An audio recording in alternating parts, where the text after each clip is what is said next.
If you're just joining us, we are currently honoring all of our elementary and middle schools.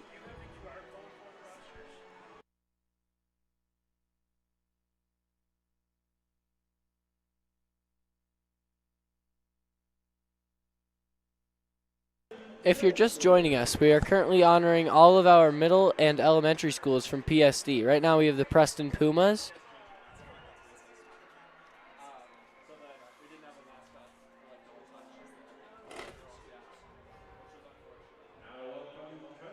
The Kennard Mustangs.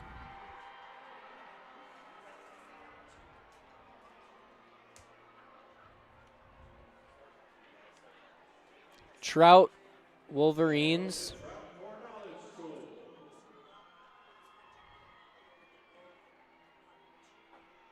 The Bader Bucks.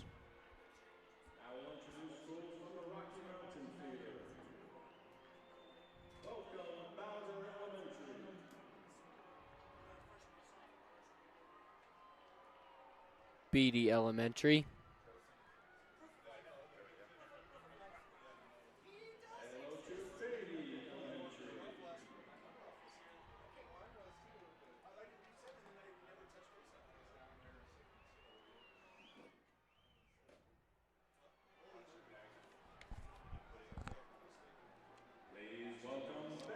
The Bennett Broncos.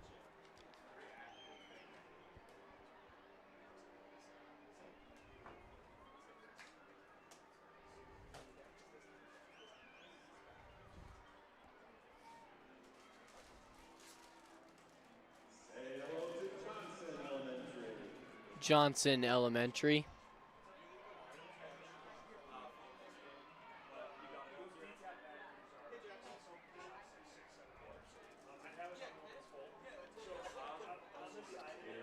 The Lopez Lasers.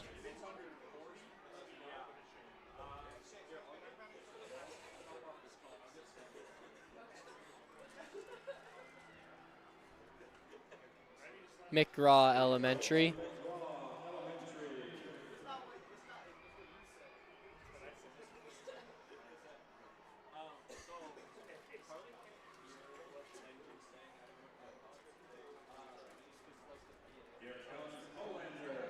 Olander Elementary.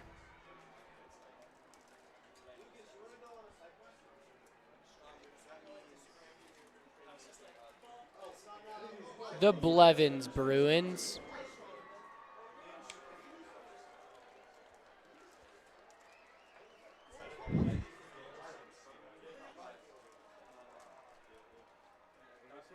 The Weber Panthers.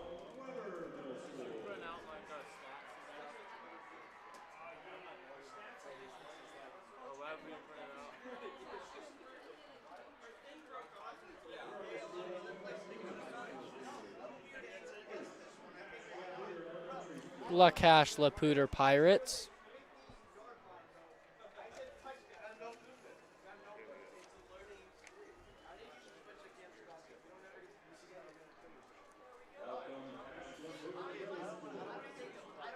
Cache Laputer Elementary.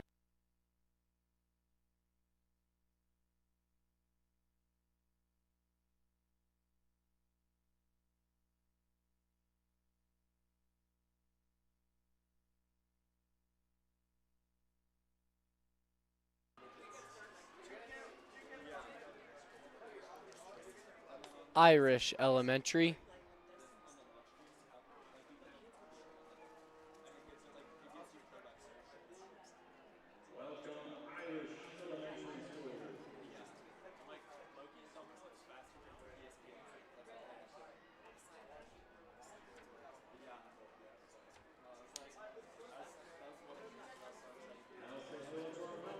All of the PSD Mountain Schools.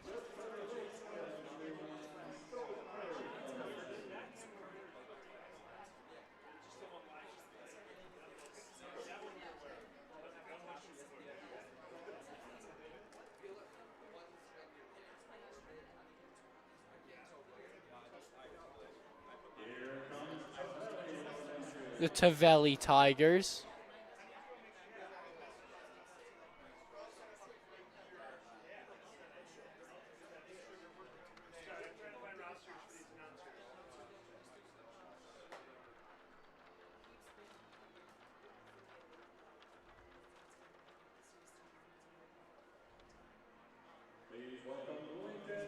the Lincoln Middle School.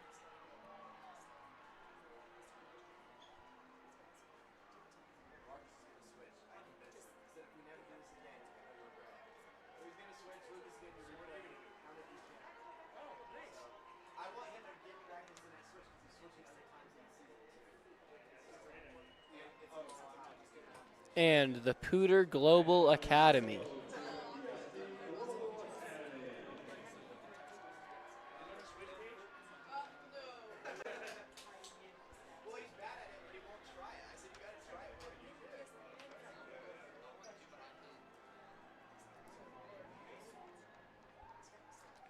In around 20 minutes here, we'll be starting our football matchup for tonight, Wellington versus Timnath.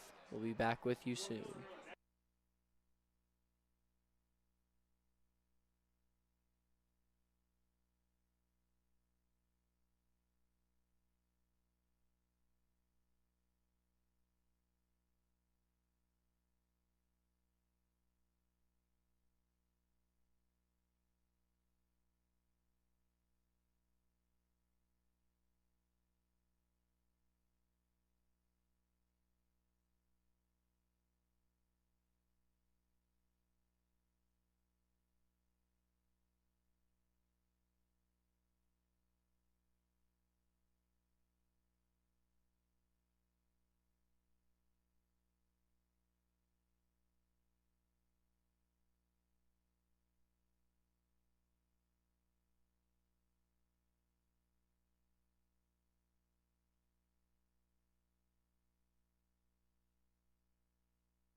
I was supposed to talk during that video.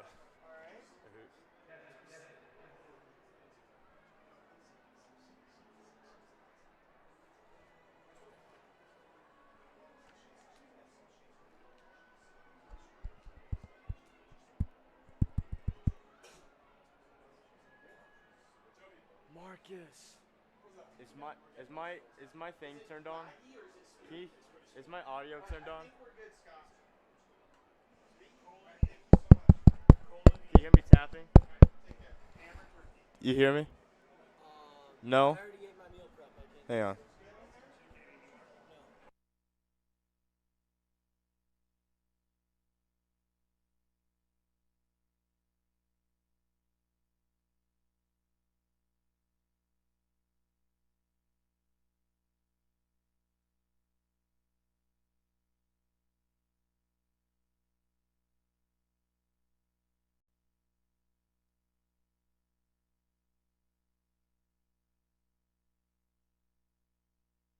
Y'all hear me now?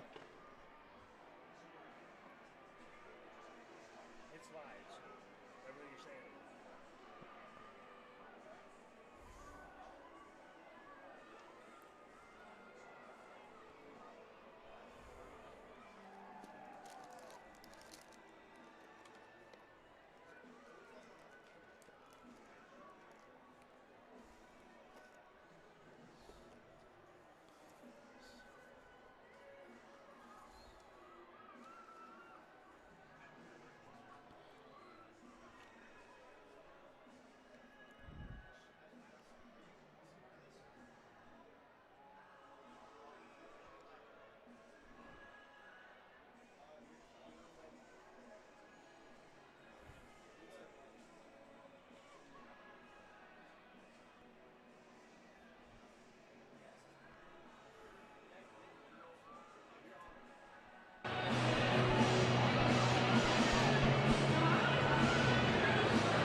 And welcome to the field, the Timnath Cubs.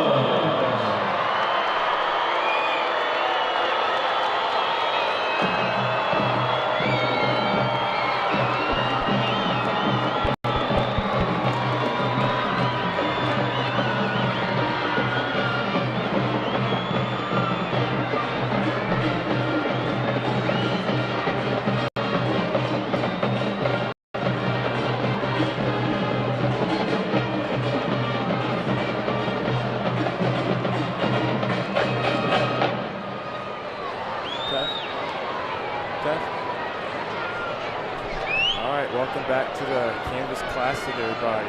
Getting ready for a matchup here against the Timnath Cubs and the Wellington Eagles. The Timnath Cubs just took the field.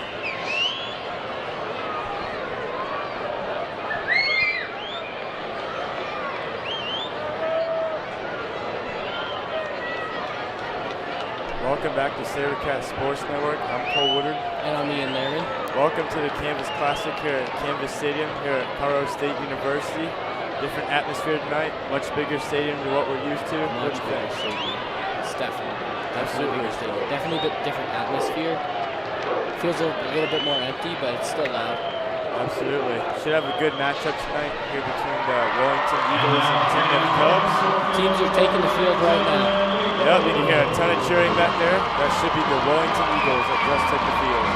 Just finished up the Fossil Ridge and Fort Collins game. There was an adrenaline pump game right at the end. There was an onside kick recovery. Got a touchdown. They were down 3 touchdowns with 4.5 minutes left. Came back, only lost by 1 touchdown. And Collins took back the Humney Cup, which Fossil claimed last year.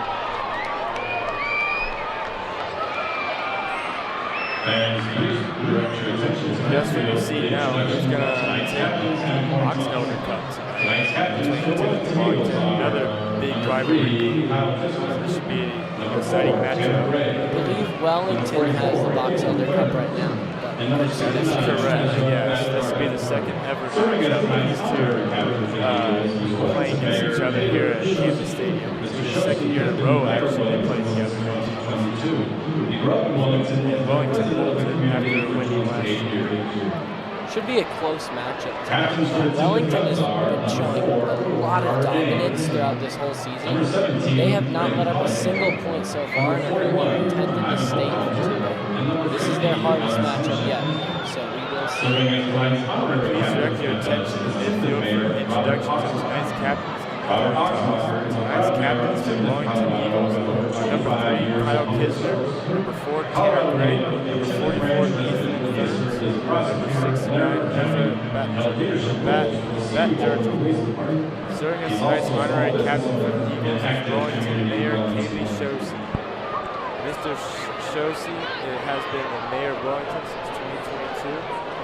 Grew up in Wellington, has been a resident for 28 years. Umpire Jeff Van Hook. The captains for the Timnath Cubs are number 4, Carter Gaines, Line judge Robin number 4, Isaac Hopkins, also joining the captains in the field, conducting the coin toss for tonight's game, the superintendent of schools, Ryan Kingston.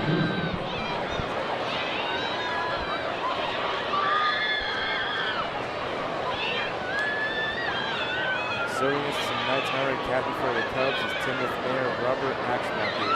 Robert Axmacher is the proud mayor of Timnath, Colorado, with over 25 years of public service. A Colorado native and Timnath Ranch resident, yes, sir. And Mayor McCann has held leadership roles in the Senior Motor Police Department. He is also a small business owner and active community volunteer. Tonight's officials is referee Alan Hampson, umpire Jeff Van Hook, head linesman Louis Kingia, line judge Rob Montoya, and back judge Connor Groby. Serving as tonight's honorary official and conducting the coin toss with my student superintendent and the school's Brian Kingsley.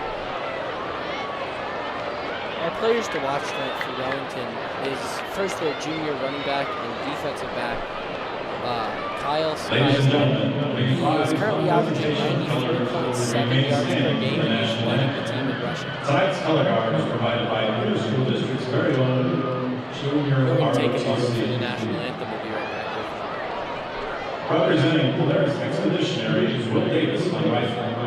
Representing Timnath High School is Hayden Brodsky on rifle. Also representing Timnath High School is Sylvia Hale on the Colorado State flag. And representing Hoover High School is Carter Harrison on the American flag.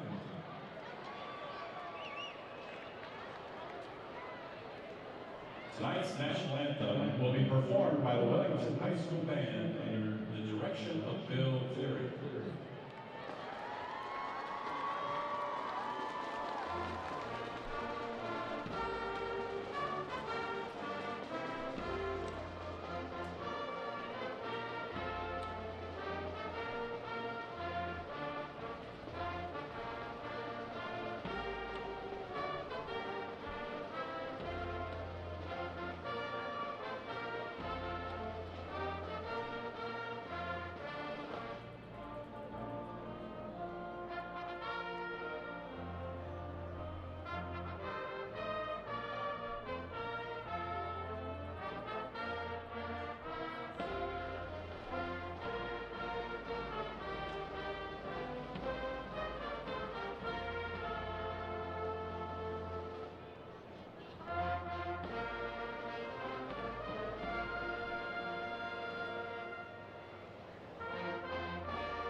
Our second player to watch tonight for Wellington is the senior tight end, Tanner McLean. He is one of the team's top receivers and is currently averaging 40.7 yards per game. He's had 3 touchdowns this season, right behind Kyle Keisner's 4 rushing touchdowns and 2 receiving touchdowns. Lastly, we have the senior quarterback, Tanner Gray. He currently has 7 passing touchdowns this season, a 58.3% completion rate. He also plays defensive end and is currently averaging 5.3 tackles a game and has pressured in the other team into 12 QB rushes. And here we go, getting ready to play some Friday Night Lights here at Canvas Stadium here tonight, home of the Colorado State Rams FBS college football team. Should be, as we said, a great game. And let's get this game going. We'll have the Timnath Cubs kicking off to Wellington. Wellington will be defending the north end zone. And here goes our kicker, setting the ball.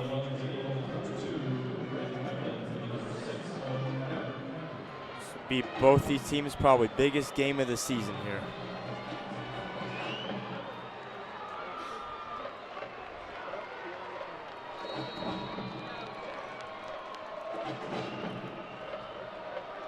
And here we go, the ball's been kicked and we are underway here at Canvas Stadium. And look, that has been. Looks like that's going to be a touchback. Yes, they should call that a touchback. Yes, that is indeed called a touchback. So we're going to start off with the Wellington offense here, which has been very strong this season. They've not scored under 50 points in a matchup yet. Their first win was 68-0 against Fort Lupton. Then they won 58-0 against Montezuma Cortez, and then 67-0 versus Mountain View. So let's see if they can keep up that dominance tonight. Absolutely. So here goes Wellington here, their first play of the game. It's gone to the running back, and he's been swallowed up in the backfield. And he has gone backwards to the 18-yard line. That's a 2-yard loss there on that run. This will be 2nd and 12 now on the 18-yard line. Was on the 20. Hopefully we can see Wellington get something going here. Yeah, absolutely. Here goes Wellington back out of their huddle again. Pretty tight formation. Should expect another run. Oh, a lot of movement. And let's see what we do here. Even more movement. And it is going to be a pitch to the running back in the backfield. And he's keep going forward. And they're going to call that the 23-yard line. That should get some momentum going for Wellington here. We saw last game, it took both teams all the way until the second half to get some momentum going. They went in 7-7, and in the third quarter, Collins scored 3 touchdowns, and Fossil needed to score 3 touchdowns to come back. In the last 4 minutes, like we said earlier, they managed to score 2. So we'll see if we can get the momentum going earlier here for either team. This will be 3rd and 7 now here for the Eagles now on the 23. This drive not very successful so far. And that's gone back to running back again around the outside. And they're going to call that the 28-yard line. That is short of a first down. We'll see what Wellington decides to do here. It's 4th and 2. And it looks like the kicking team is coming out. Here to have our first punt of the evening. It's not a great start for Wellington, but remember, their defense has not let a point up so far this season. So, yeah, it should be fun to watch the Wellington defense here tonight.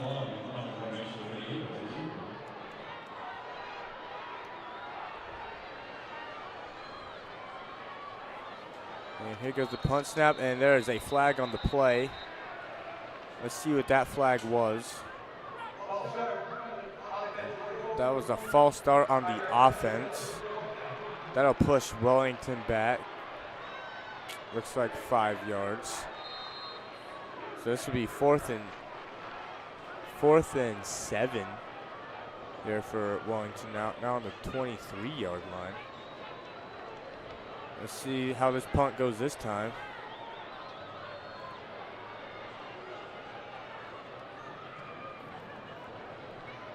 And here we go, ball's been snapped again. Oh, he's overshot the punter, and it's gone out the back of the end zone. And that is a safety. I don't believe we've seen a safety yet this season. That's certainly new. That was very interesting. The overshot the snap there, and the ball went out the back of the end zone. Just couldn't get back to it in time. That's going to be an interesting start to tonight's game. Absolutely. That's mistakes you can't be making right there. You cannot be making those mistakes. That's how you're going to lose games. Especially in a matchup like this. Absolutely. That's going to be a pretty costly mistake there, because now they're going to have to punt the ball to Timnath, even though they just gave points to Timnath.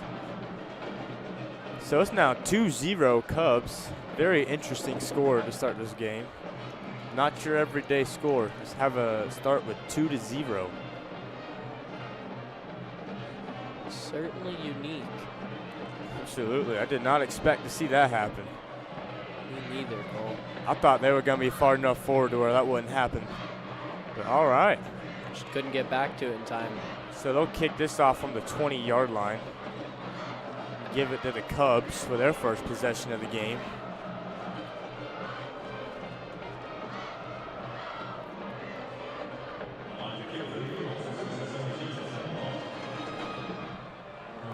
And our kicker here is number 17, Seth Long.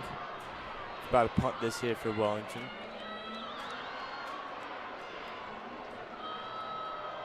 And here we go. The ball has been kicked. That is a big kick. That's caught at the 15. And Timnath returner's going good. He's got a great return going. He's still going. He broke a tackle. And oh, there's a fumble. Fumble recovered by Wellington. Wow. That's a fumble recovery by Wellington. There is a flag on the play. There was a lot that just happened on that play. If Wellington keeps the ball here, that is certainly a way to come back from that little mess up there. Give themselves an opportunity to get back into it early. Let's see what's happened here.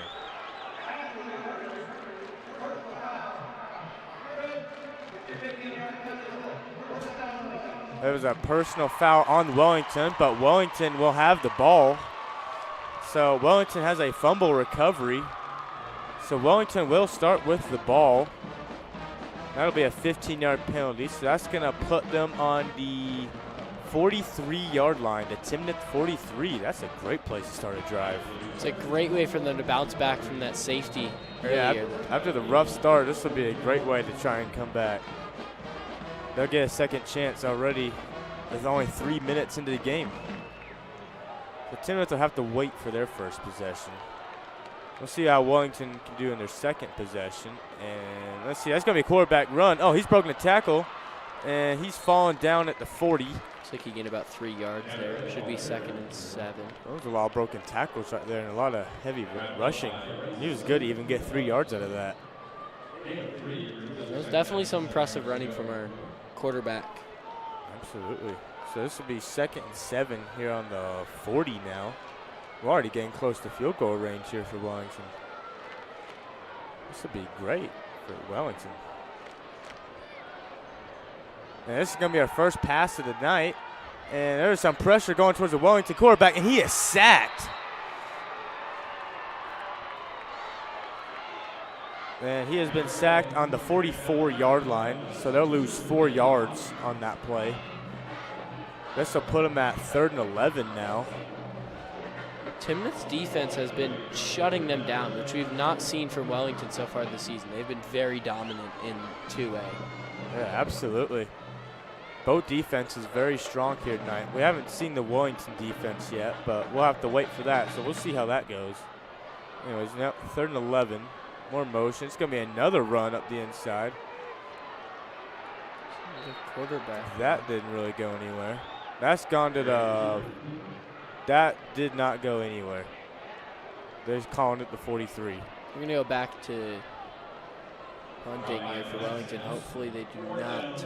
So we'll try this punt again. Hopefully no safeties here for Wellington this time. That was a interesting start. Certainly be something to get a safety from the 40. If we get a safety from right here, I think they need to work on their snapping game.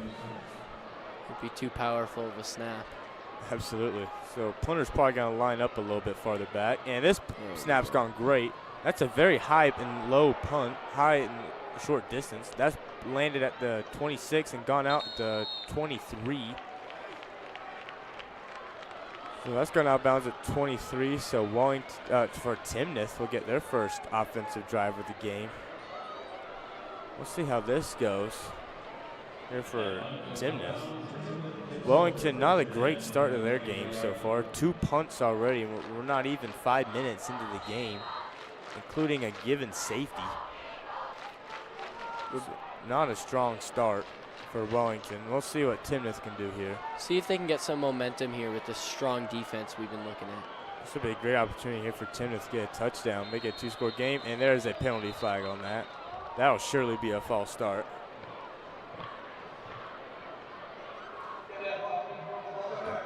That is a false start on Timnath. So that'll push him back 5 yards.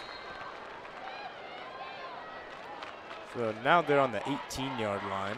Still have not gotten to see this Wellington defense, but this should be the play we get to see him in action. Yeah, so 1st and 15 now here for the Cubs. Start their first drive of the game. And that has gone to the running back immediately, and he's fallen over. Running back has fallen over down in the back at the 17-yard line, so he actually lost a yard. That'll put him at 2nd and 16 now after the penalty on 1st down.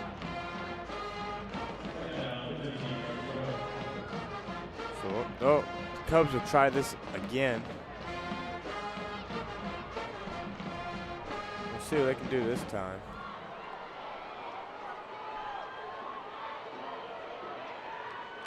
And the ball has been snapped. It has gone to the running back immediately. Oh no, the quarterback's kept it.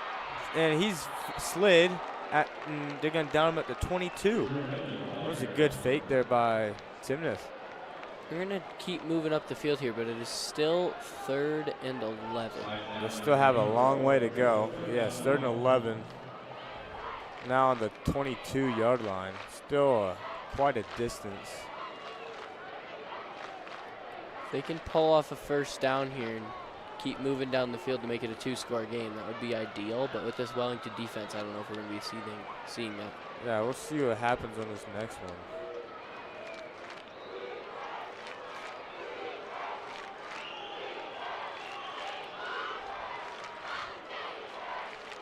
And here we go. Ball's been snapped back to Drew Raymond again, and it's going to be a deep pass, and the wide receiver has been taken down, and there's the penalty flag. That'll surely be pass interference. The wide receiver was tackled mid-run before the ball was even close to him. And there's a lot of chanting from the Timnath crowd. There's multiple penalty flags on the play. Could see some multiple penalties. Let's see what our head referee has to say.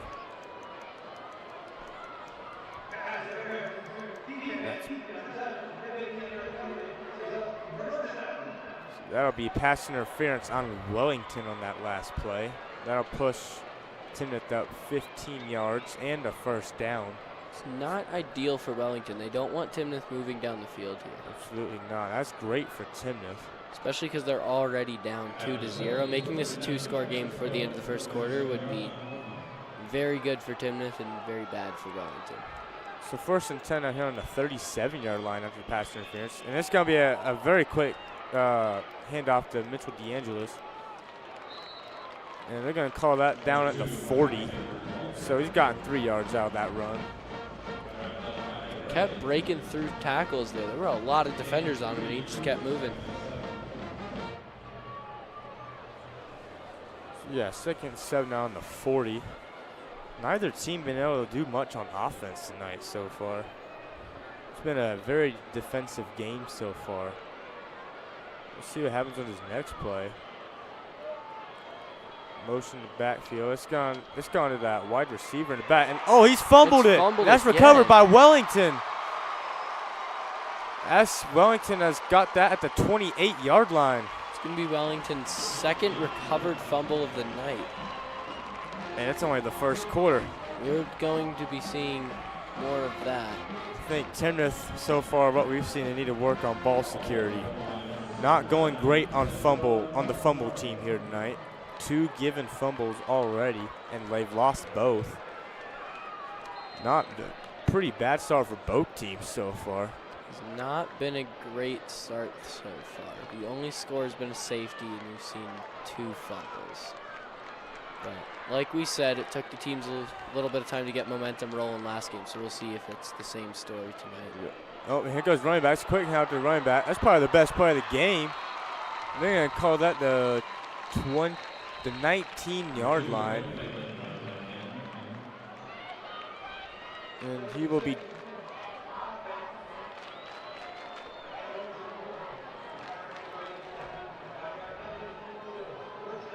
there was a penalty on that last play on Wellington. So that's going to put the ball now at the 34-yard line. So it'll still be 1st down.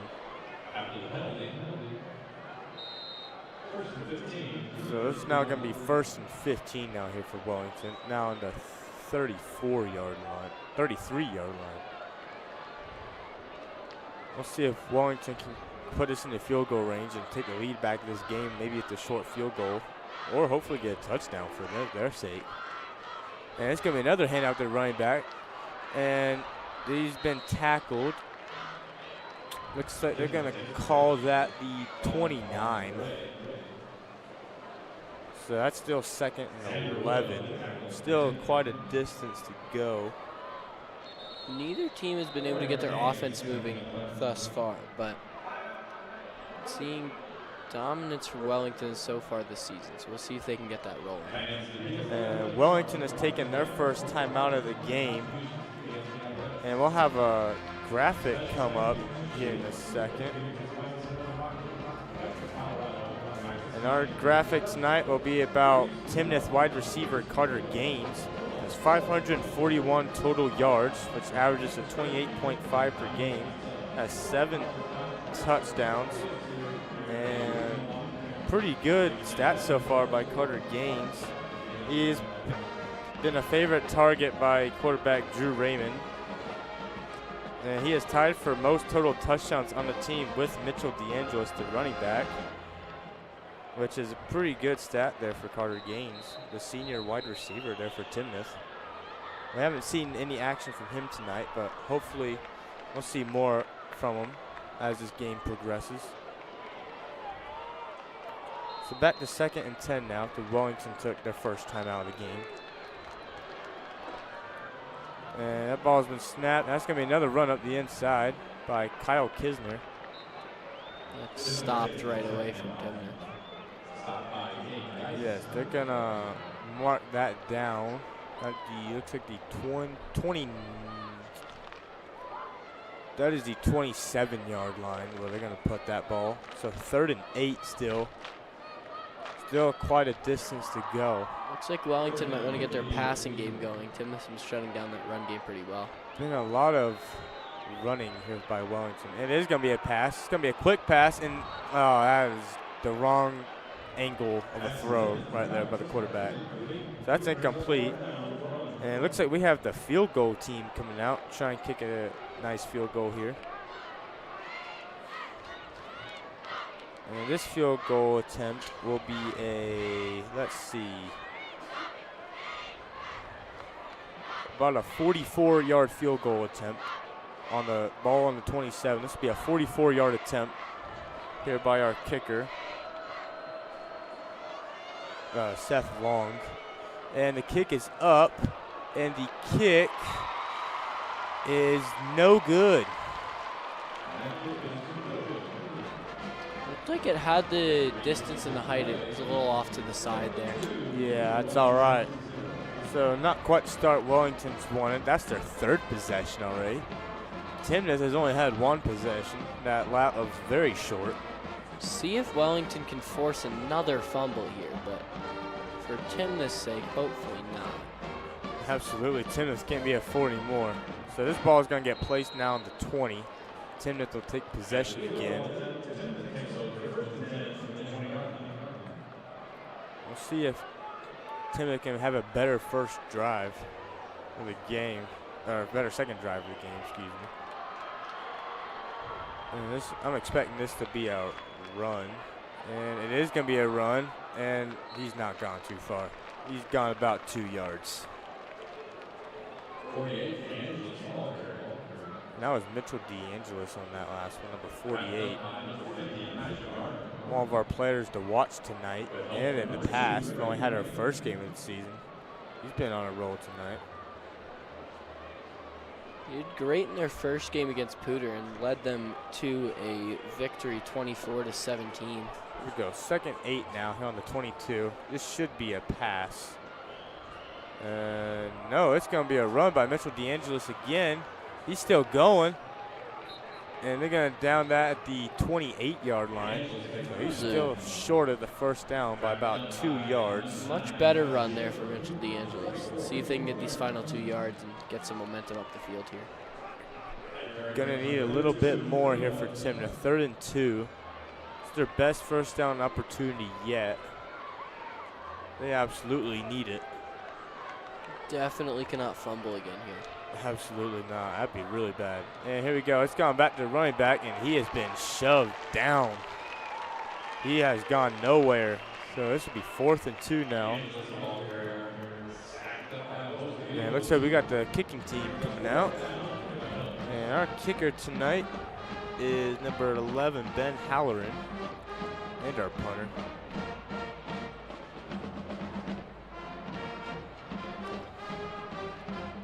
So we'll see Timnath do their first punt of the night. About a minute and a half left in the first quarter here. And that's a low snap, unlike Wellington. And that ball has been received at the 29. Oh, he's broken a tackle. He's still going, and they have thrown him out of bounds. They're at the 40-yard line. Pretty good return there by Wellington. It's a great dodge tackle right at the start there. Yeah, that was some good stuff we saw by the Wellington punt returner. So Wellington will get their, I believe, their 4th possession of the game now. Still in the first quarter. That was number 2, Braden Meglin, who just returned that. We've had a lot of very short drives tonight. A lot of 4th and outs. And seen strong defensive game tonight. Absolutely. Which is what we were expecting coming in. So here goes Wellington now lining up. Let's see what Wellington does this time. And that's gone to the running back immediately. Oh, he's broken tackles. Oh, he's tripped. And they've got him at the 47-yard line. Almost stayed up there. If he stayed up, that would have been a long run. It was an open field. It maybe seems like the grass is slippery a little bit. We've seen a lot of players falling over tonight. It did just rain for a little bit a couple minutes ago, so that could have a factor. We're playing on a turf field here tonight. That absolutely could do it. Here we go now. 2nd and 3 now. Let's see if Wellington can improve a little bit. Motion to backfield, and that play has been stopped immediately with the penalty flag. And that is a false start on Wellington. We'll try this again. We don't have number 15 on our roster, but number 15 just committed that false start. So we'll have 2nd and 8 now on the 42-yard line. See if we can see some improvement this time around. About 30 seconds left in the first quarter for them to make something happen. And let's see. Yep, ball's been snapped. It's going to be a pass. And that pass is, they have called that incomplete. That would have been an incredible catch. A bit of a bobble there. He's out of bounds. That's why it didn't count. He Yeah, did get the ball. Let's look at this replay here. He bobbled it, but then caught it out of bounds. What a catch that would have been. So now 3rd and 8, now on the 42-yard line. Let's see if Wellington can make up from their mistakes so far in this game. Pretty even teams we have here tonight. Probably won't see much scoring tonight with all these defenses. And here goes Wellington now on 3rd and 8. And it's going to be another pass. It's going to be a pretty deep pass, and he has overshot that wide receiver. Just a tiny bit over number 14, Tanner McLean there. So here comes the punt unit out again for like the 3rd time in this game already. Still only first quarter. Strong defense from both teams. They just forced another 4th down. We've had a lot of 4th and outs in this game. Already had 6 full possessions from total. Yeah, that's only first quarter. See a lot of back and forth possessions here. Ooh, this could be a slow-paced game tonight. Oh, they've It's overshot over the punter again. again. Messed up. And the punter's going to run it. The punter's running. Oh, he's Breaks getting the trapped. tackle or two. Holy cow. He's broken. He's going down the tackles. field. A penalty flag's out. That He's punter's still still going. going. And they finally tackled him there at the 50-yard line. All the way up to the 50. That would have been a first down, Wow, I that would be very close to a first down. think. If that counts, that'll be a first down. Many but penalties on that play, so we'll see what just happened. There was a flag on the field there, but if that does count, that might be a first down. A lot of booing going on. Let's see what the ref has to say. They're still deciding down there. We're not quite sure. There's definitely a lot going on in that play. Yeah, we'll see what's just happened on that. That was a very controversial play. What a recovery there by the punter, though. That was very impressive. I believe he was all the way back at like. He was back to the 4 or 5 line. yard Yeah, line, he I got believe. way back there and made it all the way back to the 50. Almost another safety there. He almost got it back for a touchdown. Here we go. What's our ref have to say here tonight? He's not. Looks like they're gonna go talk with the teams. I'm not really sure what they're talking. They might not know what's going on. It's definitely We're not. confusing play to follow. We're not sure what's going on. That was a pretty chaotic play. Clock time is expired on the clock. First, let's see what we have. Is he gonna talk this time? Maybe. Maybe not. Let's see. Nope, he is still walking. Oh, here we go. Illegal blindside block. That's been declined. And the receiving team will have the ball. So Timnath will have the ball. And they're going to place that. They should. So it'll be first down Timnath. And they're going to spot that ball at the 49-yard line. It's going to be end of the first quarter. Our middle and elementary schools are coming back out. Yeah, please direct your attention to the fields. We recognize each of the Poudre School District's 10 middle school football teams. These programs are instrumental in the development of football skills and may lay the foundation for success in high school and beyond. Please welcome your middle school football teams, starting with, we already saw the Blevins Bruins. Those are the Bolts Phoenix you see down there at the bottom of your screen. And you can also see the Kennard Mustangs out there. Yes, here comes your Bolts Phoenix and your Blevins Bruins. And Bolts Phoenix are up right now. Next up, we're going to have the Kennard Mustangs coming out right now. That's where I personally went to middle school. Always nice to see your old school on here. And next up, we're going to have the Lesher Vikings coming out. Here they come. Working on it. Here comes Lesher. There's our Lesher Vikings right here. And next up, we're going to have this will be the Lincoln Lancers coming out now. There's your Lincoln Lancers middle school football team. And next up, and here come the Preston Pumas next. That's a very excited football team. They have a beach ball out there. Oh yeah, having a party out there. Next, we got the Timnath Cubs. They're a middle and high school, so they have some representation of their middle school team here. High school team, of course, playing in this game right now. There's their future players right there for the Timnath Cubs. Be exciting to see them out here. Here goes the Weber Panthers. That's also a pretty excited team down there.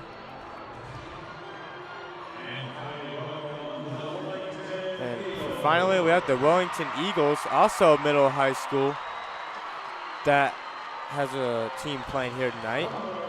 Because we got Wellington and Timnath tonight. There's their middle school teams here. And that's the most cheers we've gotten out of one tonight. And let's take one more huge round of applause for our PSD middle school teams. Good luck the remainder of the season, and we hope to see you all representing your high school teams right here at Canvas Stadium someday.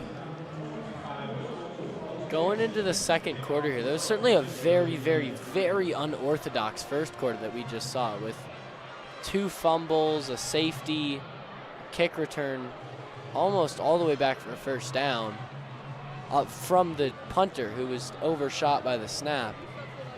Absolutely. We've seen some interesting stuff here tonight by both teams. Score is 2-0 still. We'll see if that continues here in the second quarter, if we can get it a little more under control.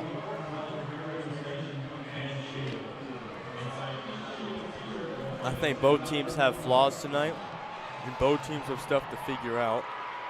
So we'll see what all happens out of that. Going back to the game now, we'll start our second quarter here at Camden Stadium. And the fans are pretty loud right now.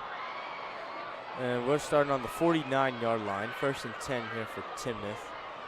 And that has gone to Mitchell DeAngelis immediately. He's gotten a pretty big hole.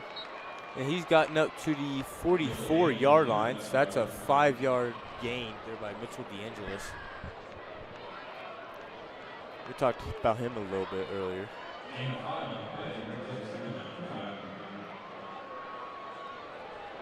So this will be 2nd and 5 here on the next play.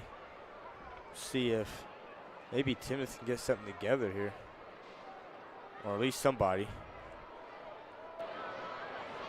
It's a good first down for Timnath there. See if they can keep it moving. Yeah, that's going to be a pass here by Timnath. Yeah, that's going to be a pretty big pass. Oh. And there is no flag on that. Flag and there goes the flag. That should be pass interference. Definitely what it looked like. It looked like he grabbed him as he was jumping up and he couldn't get up to the ball. Absolutely. We'll see what the refs will call here. That should be pass interference. That sure looked like it. In all these rivalry games, you expect to see a little more flags than normal. Because the teams are a little more ruthless with each other. Heated matchups. And that is pass interference on Wellington. And that'll be 1st down Timnath. We'll see where that pushes them to. That'll be a very big gain there for Timnath. That's going to put them on the 29-yard line. That's putting them in field goal range for Timnath, which is what they needed. Field will take the lead here. They'd be winning 3-2 if they can score a field goal.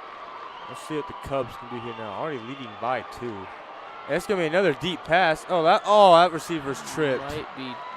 That was Carter Gaines, I believe, on that one. No flag on that play. I think the receiver I think Carter Gaines there just tripped a little bit on the defender. Let's look at this replay. Yeah, he's just tripped. That'll happen. It'd be ideal for Timnath to get a field goal here and go up 5-0, but a touchdown would make it a 2-score game. Yeah, absolutely. You'd love to get a touchdown right now, get a secure lead. So here goes 2nd and 10 now on the 29. We'll see what happens this time. It's gone to Drew Raymond. This could be another pass. That's gone to the running back. And he's gone down at the 20. Pretty strong play there by Timnath. Let's put him at 3rd and 6. Wellington seems to have figured him out a bit, and they're starting to shut him down. So hopefully they can get a 1st down here and keep moving towards that end zone.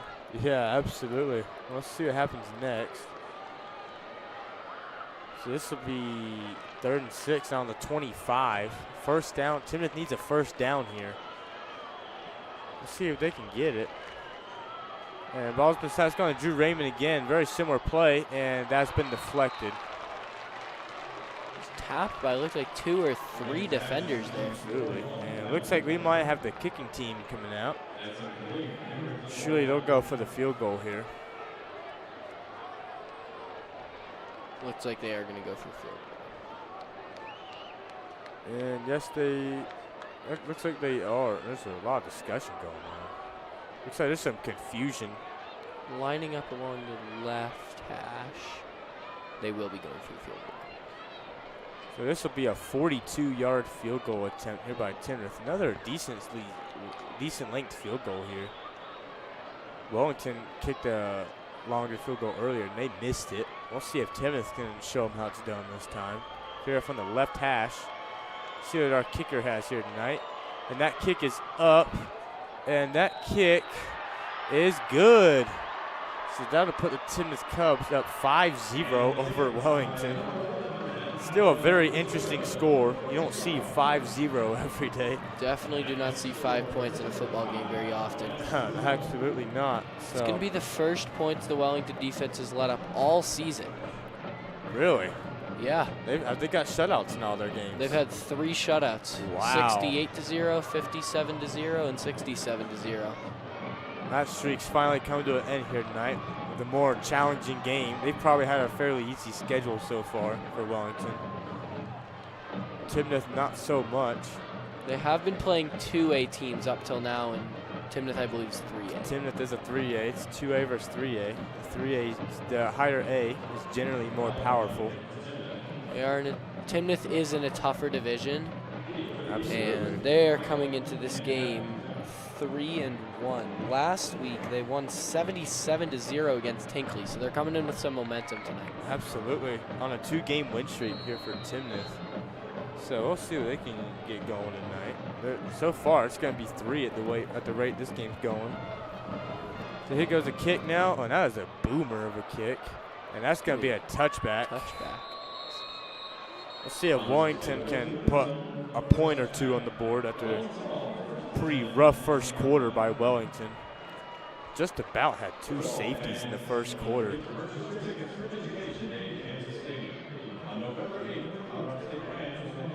We'll see what happens next here. So Wellington will get that ball on their own 20, so 80 yards to go. Be 1st and 10. Got 10:19 left before halftime, so plenty of time. Be nice for Wellington to score here before halftime, but they absolutely, they need to take their time here. They're getting shut down so far. And that's going to be a pitch to the running back immediately. Oh, he's breaking free, and he's been tackled down at the 33-yard line. So that'll be a 1st down for Wellington.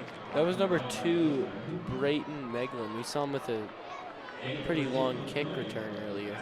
We haven't seen many 1st downs here tonight, so it's good to see somebody can get something done, for sure. So yeah, now 1st and 10 again. Now, except this time we're on the 33-yard line. So forward progress by the Eagles. And that's gone to running back immediately up the inside. He's gotten a couple yards out of that. They'll call him down at the 39. Number 12, Trey Trujillo. So he's gotten switching up their running back a lot. Wellington has tonight. He's gotten 6 yards out of that. That's pretty good. So 2nd and 4 now on the 39. That's forward progress for sure. Maybe they found something going. They get him down the field at least at a slow pace. That's better than not going down the field at all. Definitely. And that ball's been snapped again. It's going to be another run. Oh, what a juke. Spin move. He's breaking a ton of tackles, and he's finally been clobbered up at the 49-yard line. So that'll be another Wellington Eagles 1st down. That was number 3, Kyle Keisner, who we talked about before the game. Wellington, this is their strongest drive of the game so far by far. I don't think either team's even gotten 2 1st downs this whole game. So don't think so. I didn't know if even Wellington had gotten 1 1st down so far. Yeah, so very good 2nd quarter so far for Wellington. Definitely progress. And that's going to be another run. Pitch back, and he has gone nowhere. He's gone about 2 yards. He was lucky to get 2 yards out of that one. Wellington's been relying on their run game tonight. We've seen him try a few passes, and they just haven't quite worked out. So let's put Wellington on the other side of the field now. Now on the Timnath side of the field. That's going to be nice for Wellington, but big morale boost probably. It's only 49 yards to go. It was 80. So they're almost halfway there to the end zone. This is a promising drive here for Wellington.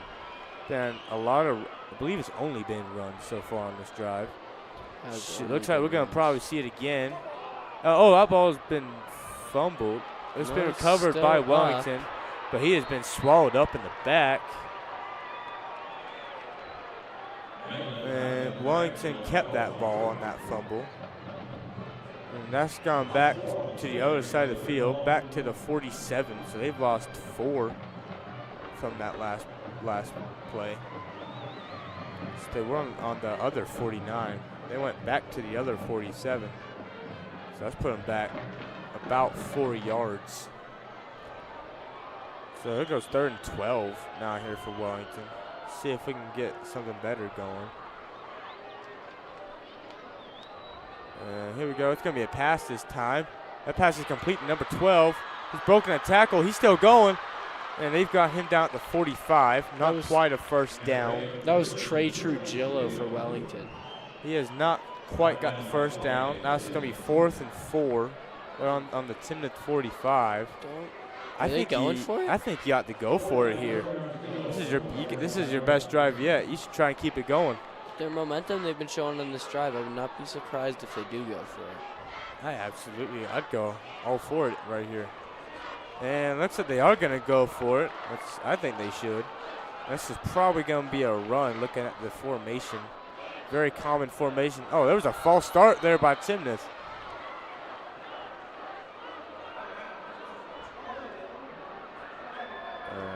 Looks like that'll actually be on looks like a timeout has been called by Wellington.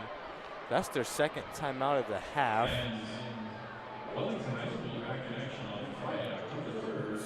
So Wellington only has one timeout remaining in the half. Timnath still has all three.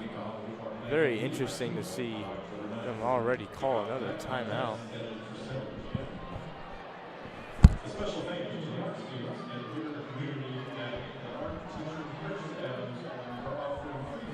And looking at Timnath, while we're looking at them, they're 3-1 so far.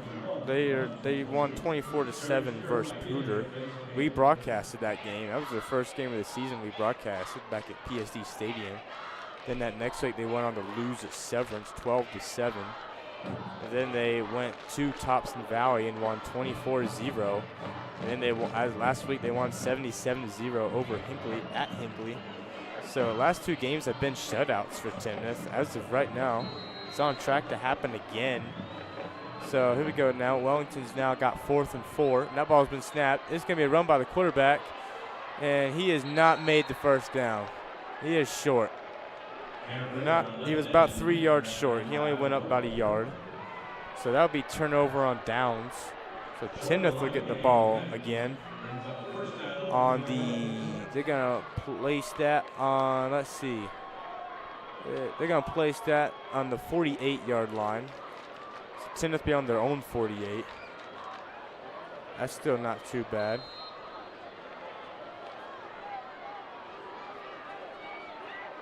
Let's see what happens this time. And it's gone to the running back. And he hasn't really gone. He's gone backwards about half a yard. Not a great start for Timnath. If Timnath can get a touchdown on this drive, that'd make it a 2-score game. Field goal would still leave it at a 1-score game as it's 5-0. 8-0 would still be a 1-score game. Here we go. 2nd and 10 now here for Timnath. It's about 10 and a half. And let's see what happens on this next play. And that's gone to Drew Raymond immediately. It's going to be a pass. That's been completed, but that hasn't really gone anywhere either. That's gone forward about a yard.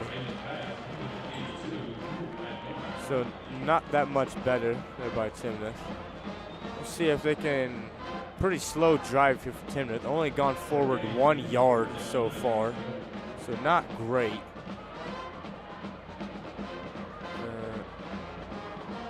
So we'll see what happens on this 3rd and 9 attempt here for Timnath. Not a strong drive. Pretty, as we said, only 1 yard out of this drive so far.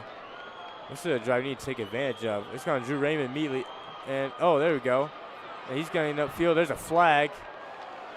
And they're going to get him down at the 48-yard line. Absolutely. Let's see what we have here from our head ref.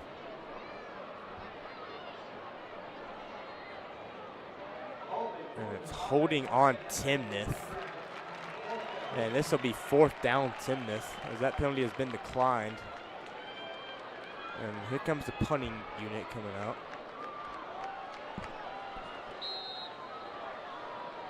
Yeah, we'll see if, yeah, we still got 5:20 running. So we're a little over halfway through the 2nd quarter. Still 5-0. Very interesting score still. So here comes the punt here by Timnath. And that's a pretty good snap. That's a pretty good punt too. And they're going to catch that at the 11-yard line. There goes Wellington. Oh, he's going through. He's still going. He's still going. And the kicker's not getting him.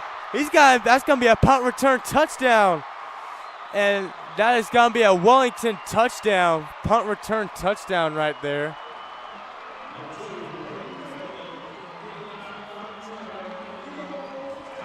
Absolutely. That was a very needed touchdown there by Wellington. Wellington is now in the lead of this game, 6-5. Yeah, be a little bit more normal of a score. Absolutely, you do not see that every day. So here comes the extra point attempt here by Wellington. We're still waiting on the football. Here comes the football. Football took a couple minutes to get.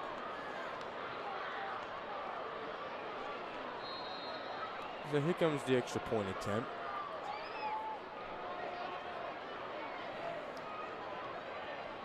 And that has been snapped, and the kick, that looked like it was good to me, and it sure was. So I'll put them 7-5. Wellington leads this game with 4:45 remaining until halftime, and here in the second quarter.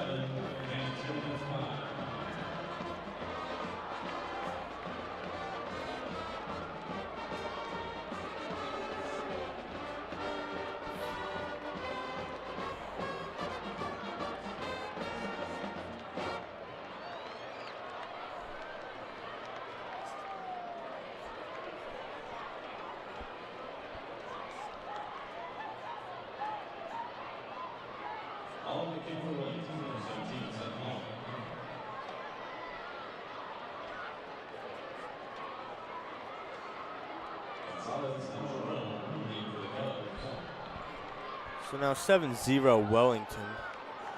We'll see if Timnath can make a recovery from that. That wasn't so great for Timnath for allowing that. That was a 89-yard punt return touchdown. And that was a very low kick. And that has been recovered at 6. Timnath is going to return that. Yeah, he's still going. He's still going. He's still going. And they're going to get him at the... There is a flag, multiple flags it looks like. They're going to down that at the 27. So that was a 21-yard return. But there is a flag, so we'll see what that flag is. Did not see what the flag was. See what our ref has to say. I think there were a lot of flags on that play. There was at least 2 on the ground. So we'll see if they're the same thing, if it's multiple penalties.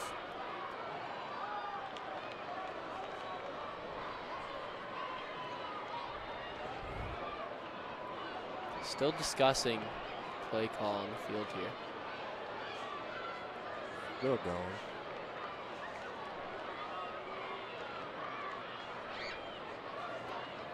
And here he comes.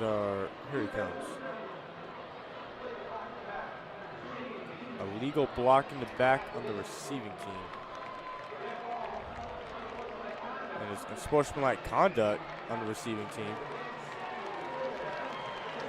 So it'll be a Timnath first down. Well, that's going to put him at the 6-yard line. After 2 penalties on Timnath, unsportsmanlike You might conduct. see another safety here just this time for Wellington. And a illegal block in the back. That's not very good for Timnath. On the 6, on their own 6, expect to see a blitz going. It's a good return up until the penalty. I thought we were going to see another touchdown. Absolutely. Let's see what we have here. And that's going to be a run for DeAngelis, it looks like. And he's still going. Up. They've got him at the 9. So that's going to be a 3-yard run. He was still moving through defenders there. Absolutely. So this will be 2nd and 7 here for the Cubs on their own 9. This would be a great opportunity for Wellington.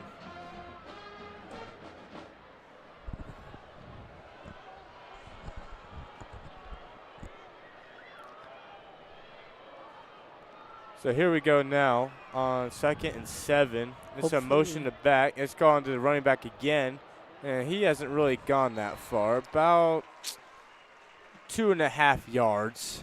Timnath needs to get something going before the end of the half here if they want to go into halftime leading. Yeah, absolutely. Especially after letting up that kick return touchdown. It would 3rd and 4 now on the 12-yard line. be good to at least get some momentum going on offense here, even if they don't score.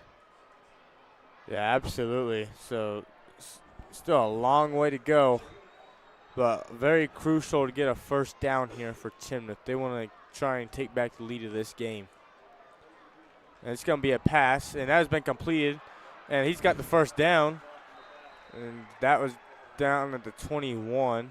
It's going to be a first down there for Timnath. They have about 3 minutes here, just enough time to get all the way down the field. Yeah, right at 3 minutes. So 1st and 10 now on the 21-yard line. Still quite a distance to go, but that is forward progress from where we were. It's definitely Timnath's best possession so far. Absolutely. We'll see what happens on this next one.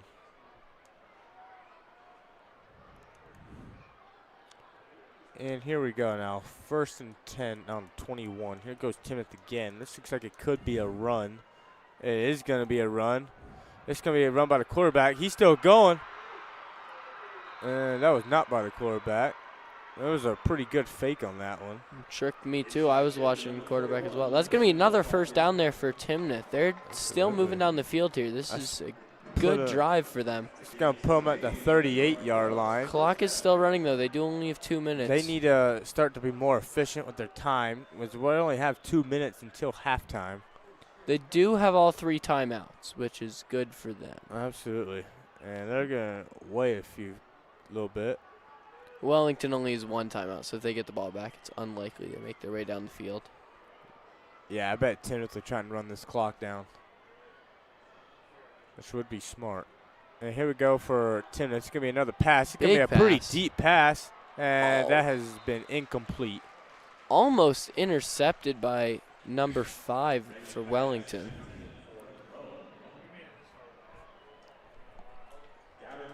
So here we go for 2nd and 10 now here on the 38. Let's see what happens this time.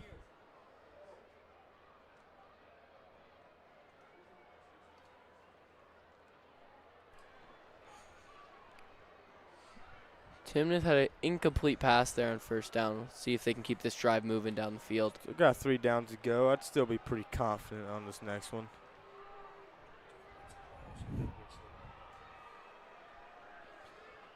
So 1:43 left. It's going to be a run, but he ain't going anywhere. He was trying to find a way through that D-line there, but there was just not an opening. They're going to give him a yard out of that. Did not look like he got a yard. They'll give it to him. So 3rd and 9 here for Timnath. Now their own 39. They're probably going to run the clock down. They're down to 1:15 now. Keep in mind they do have all 3 timeouts, so they have time. It'd be interesting to see what they do here. They try and run the clock down or go for a deep pass again. Already on 33 yards on this drive. They started on their own 6. Now they're on their own 39. Looks like it is going to be a pass. Big pass. Yeah, that's a pretty big pass. And that is caught. Oh, no, it's incomplete.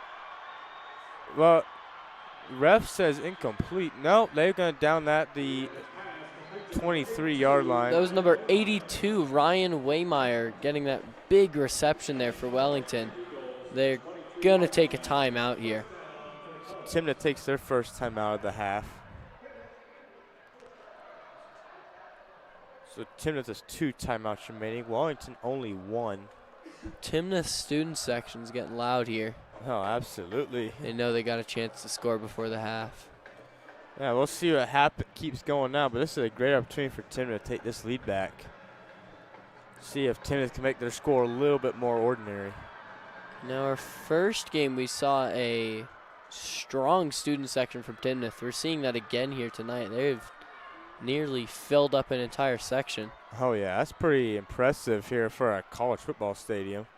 And we have Alexander Wood on the defensive line, 29 solo tackles, 28 total tackles, averages 2.9 per game, and has about 4.5 sacks, or 4 sacks. So pretty strong there on the defensive line for number 72, Alexander Wood. Be exciting to see a little bit of him here when he goes back on the field here shortly. Going back to our game now.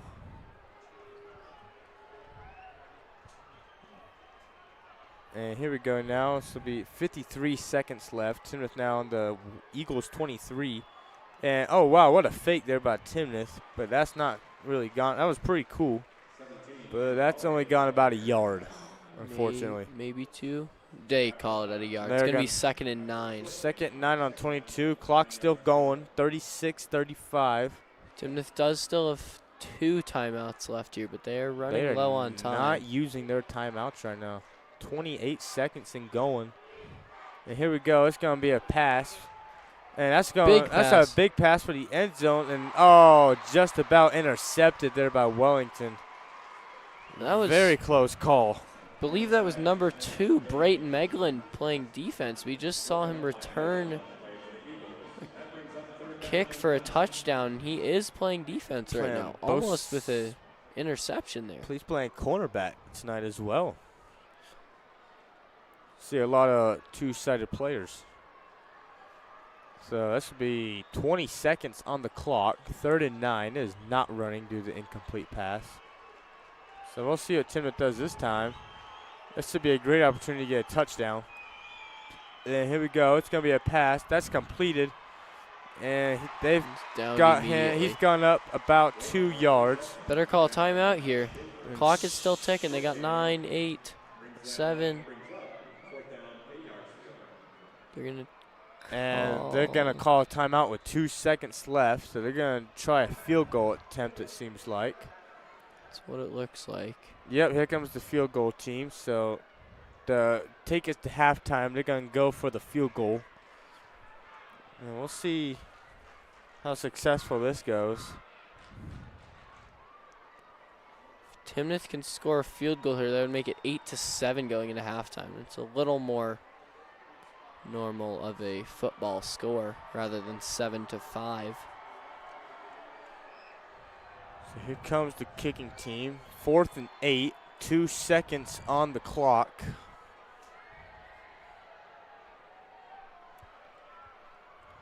And this will be looks like this will be a 38-yard field goal attempt here for Timnath. This will be, I believe, shorter than their first attempt. Kicker, he is 1 for 1 tonight. Let's see if he makes it 2 for 2. Wellington's entire section is loud, students and parents. Gonna stop play here. And Wellington has called their last time out of the game. They're gonna ice the kicker, try and put the pressure in his head. So that was Wellington's last time out of the half. Smart move there to ice the kicker. It works. It tends to work sometimes. Might as well use it.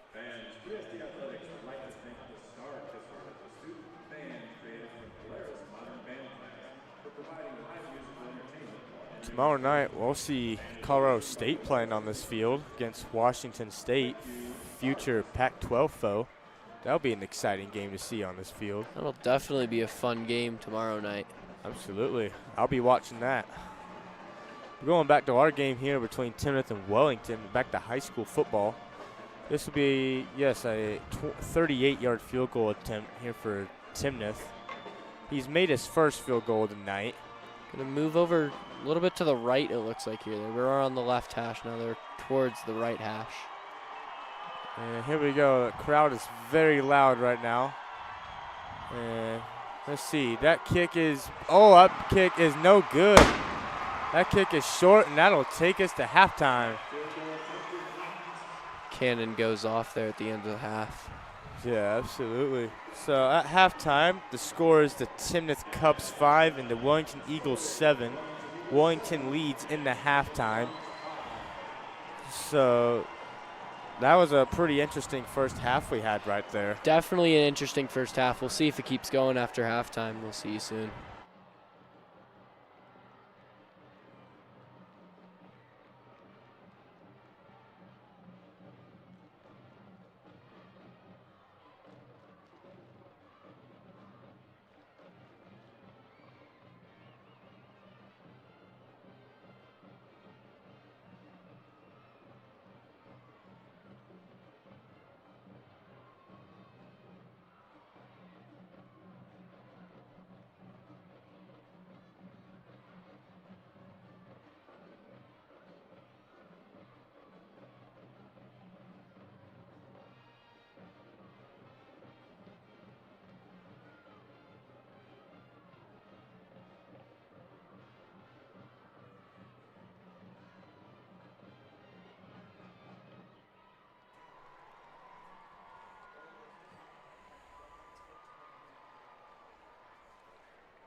Hey, Mr. Gear. Do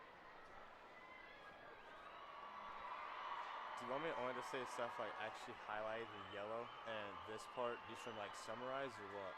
Yeah, well, you can summarize it, or you can read it if you don't want to think. Okay. Or you can just summarize it. You don't need. We're not going to read all that. I don't need to read any of this. So. You can talk about what you're talking about. The guy on the announcement should be saying this. And this part I'll just watch, I guess.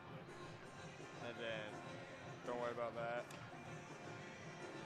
can talk about what's going on. Look at those wonderful kids. Okay, I'll talk about what's going on. Good. About to say, kind of I feel it. pretty good. Sounded good. You guys, you and Ian are starting to have a little bit of like rapport, like back and forth. You guys get used to each other's announcements, which is awesome. Absolutely. It'd be fun to watch Unified football though. Yeah. Colin or second game. I think Colin. Is there one in the first game? Yeah, then it was Fossil and College. Who won that one? I don't know who won. Huh. Lucas, who won the Unified and Fossil game?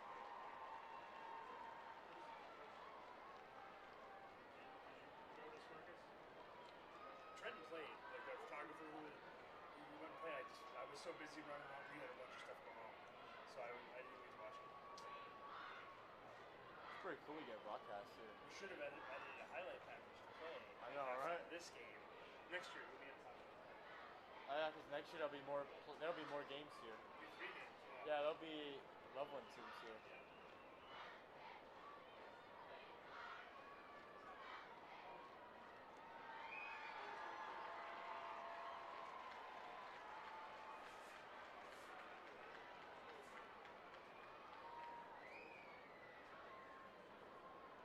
Now, ladies and gentlemen, one more round of applause for the cheer and dance performer.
flag football teams right now. Timnath just played their first part of this game, a little flag football contest for unified football. Timnath had a pretty strong possession with their 4 plays. Each team is getting 4 plays on offense and defense. And this is Timnath and Wellington playing this unified game. Timnath was pretty strong on offense. Lining up along the right hash here. And Ball here we is go. snapped. Ball has been snapped. And It's that's thrown. just got number Little pitch 23. there. He's going the wrong way. Oh, there we go. And this flag's been pulled. He's going to be down. Almost broke that tackle there. I thought he was going downfield for the touchdown. Absolutely. So he'll go backwards on that play. Still 3 more plays to go here. I see some potential in this team. I've been seeing some strong passing out of There's them. some strong players on this Snapped. team. Oh, here we go. It's been snapped. He has the There's ball. some blocking going. He's going. There we go. There we go.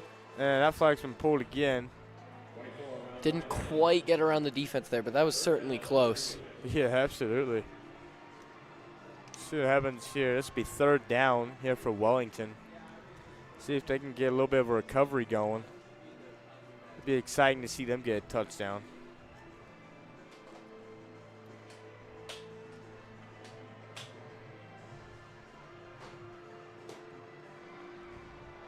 Here we go. 3rd down, Wellington on their unified team. And let's see what happens here. And here goes the center. Oh. False start on the offense. Here we go. Here we go. No flag on the And play. Oh, it's Interception. been intercepted by Timnath. He's going. He's still going. He's still going. Man, this man's been on a roll tonight. He's already gotten 1 touchdown. He's going to get his 2nd touchdown tonight. That's going to be a pick 6 by Timnath. Great return there from number 7. Absolutely. That was about an 80-yard pick 6 right there. What a play that was. Man, you saw a little bit of taunting from my man right there. That might be a flag. I know, right? If I was the ref, I would have thrown that. And that is going to be the end of our unified flag football matchup between Timnath and Wellington. Close matchup there. Final score is 12-0. That was a pretty good game right there, yes. Didn't quite get an extra point in, but that's all right. That was a pretty exciting game to watch. That might have been better than the game we've been watching the whole time so far.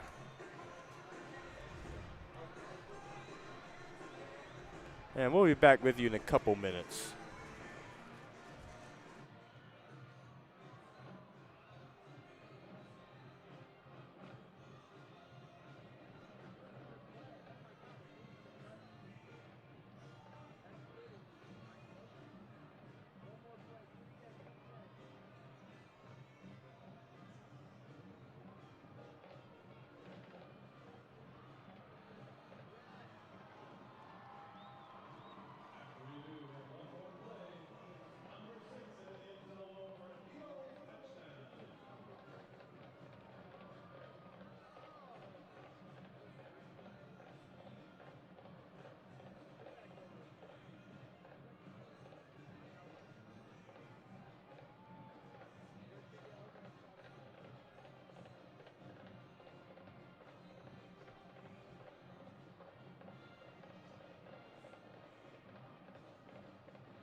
case you're curious about what's going on the field right now, we're having a Wellington homecoming celebration right now. I won't really lead you through that. So we're going to talk about some of the veterans on this team tonight here for Timnath. As we said, we talked about Dylan Mock and Carter Gaines already. We also have Mitchell DeAngelis, the senior running back. He's been pretty strong tonight. We've talked about him in the first game that we broadcasted together, and he's been fun to watch. He's had a lot of action. What do you think, Ian? He's definitely had a great game so far.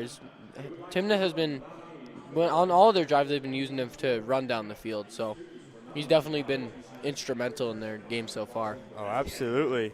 I think one of the things to watch tonight is the Timnath special teams unit, because their special team squad got 17 points alone in their last game against Hinckley, including a punt return touchdown. It's been a big factor for Timnath recently, and tonight that has been the same thing as special teams. Is about the only thing that has scored for Timnath tonight. So that is coming into play for sure. Wellington is also, we've only had special team scoring tonight because the Wellington fumbled snap that went out the back of the end zone, the punt return touchdown, and then the field goal. It's been all special teams tonight. It's definitely been a very unorthodox game so far. Hopefully we can see some offensive points instead of just special teams. Yeah, I know, in the second right? half. There's been a lot of special teams here. Pretty unorthodox, like you said. It's been a pretty unique game for sure. Not your average football game. Definitely not. It's been very interesting to watch. There's been a lot of things going on.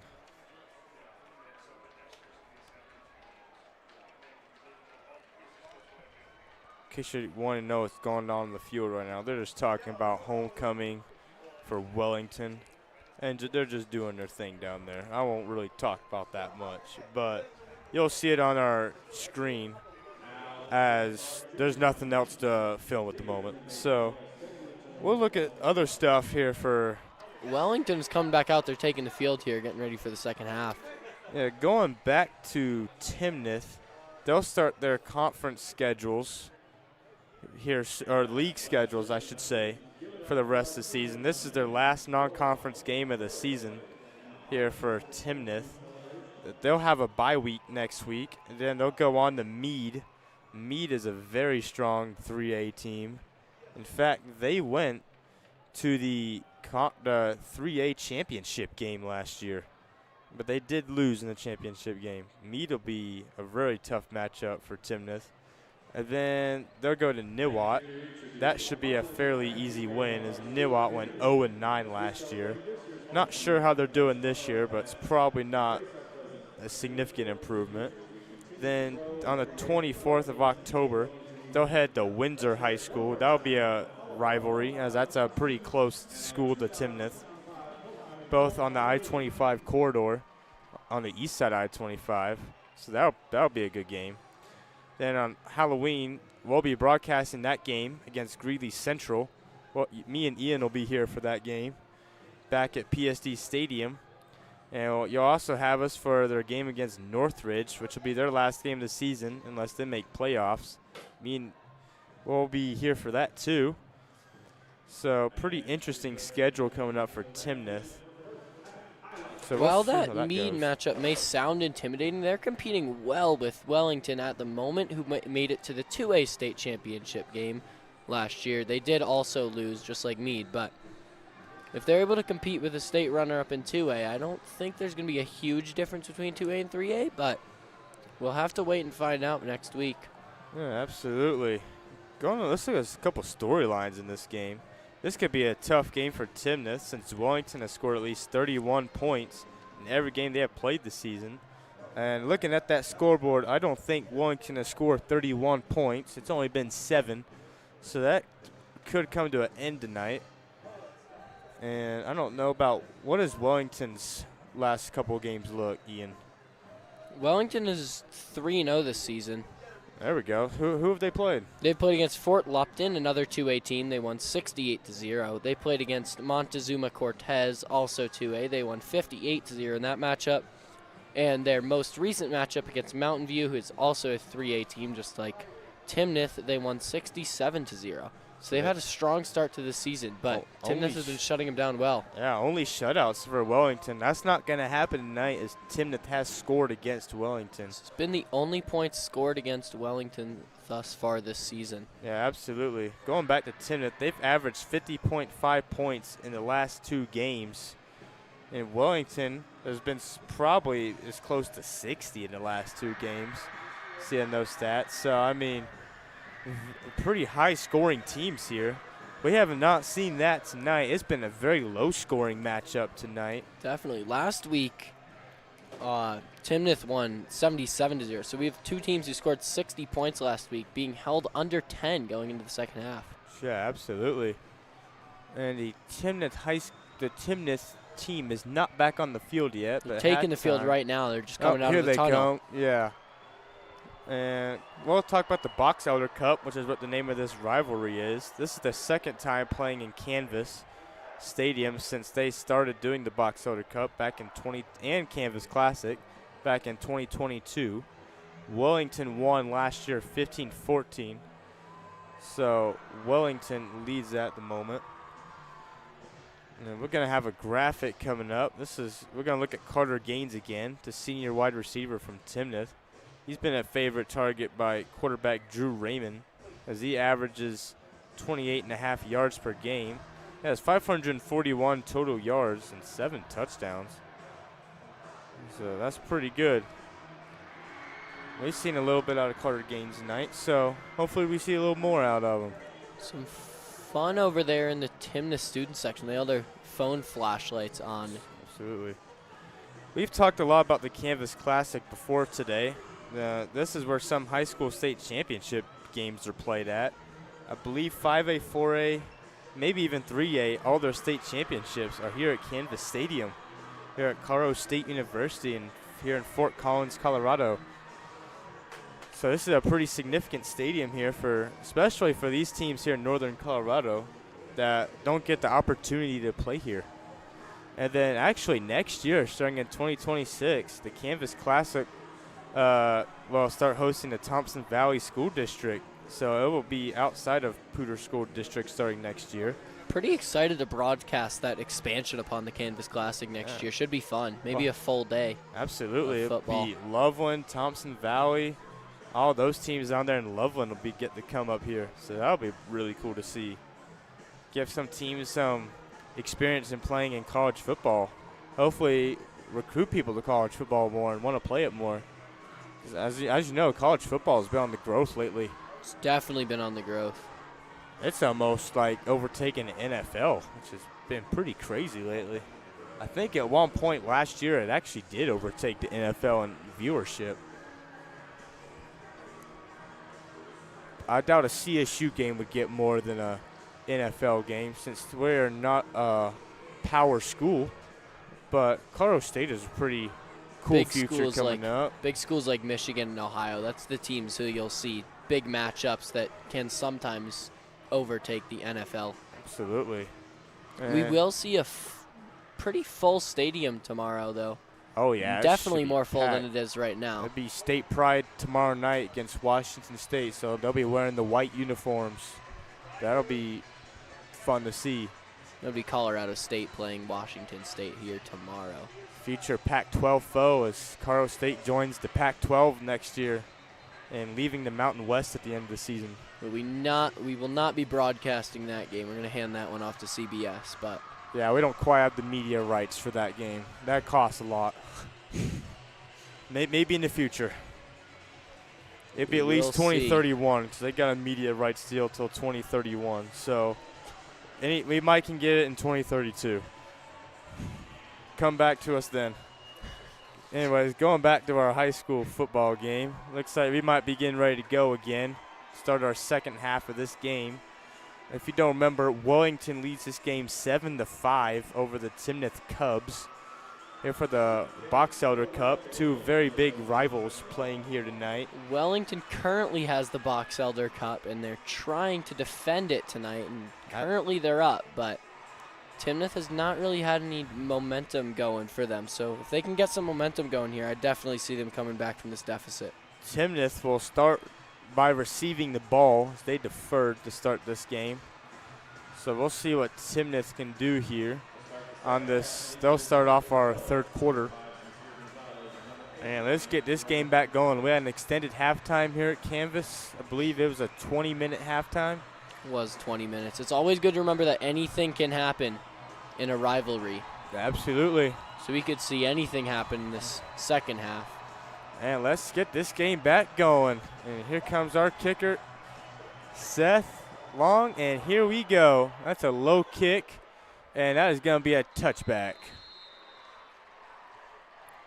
Timnath will start off the second half here on the 20. Well, here we go for, this will be Timnath's, actually the first drive of the second half of this game. Timnath will start out with the ball here on the 20 after that touchback. We'll see what Timnath can maybe try and take this lead back from Wellington. They've led most of this game here for Timnath, and Wellington got that late touchdown. And that ball is going to Mitchell DeAngelis immediately, and he's got a couple yards. He's gotten 2.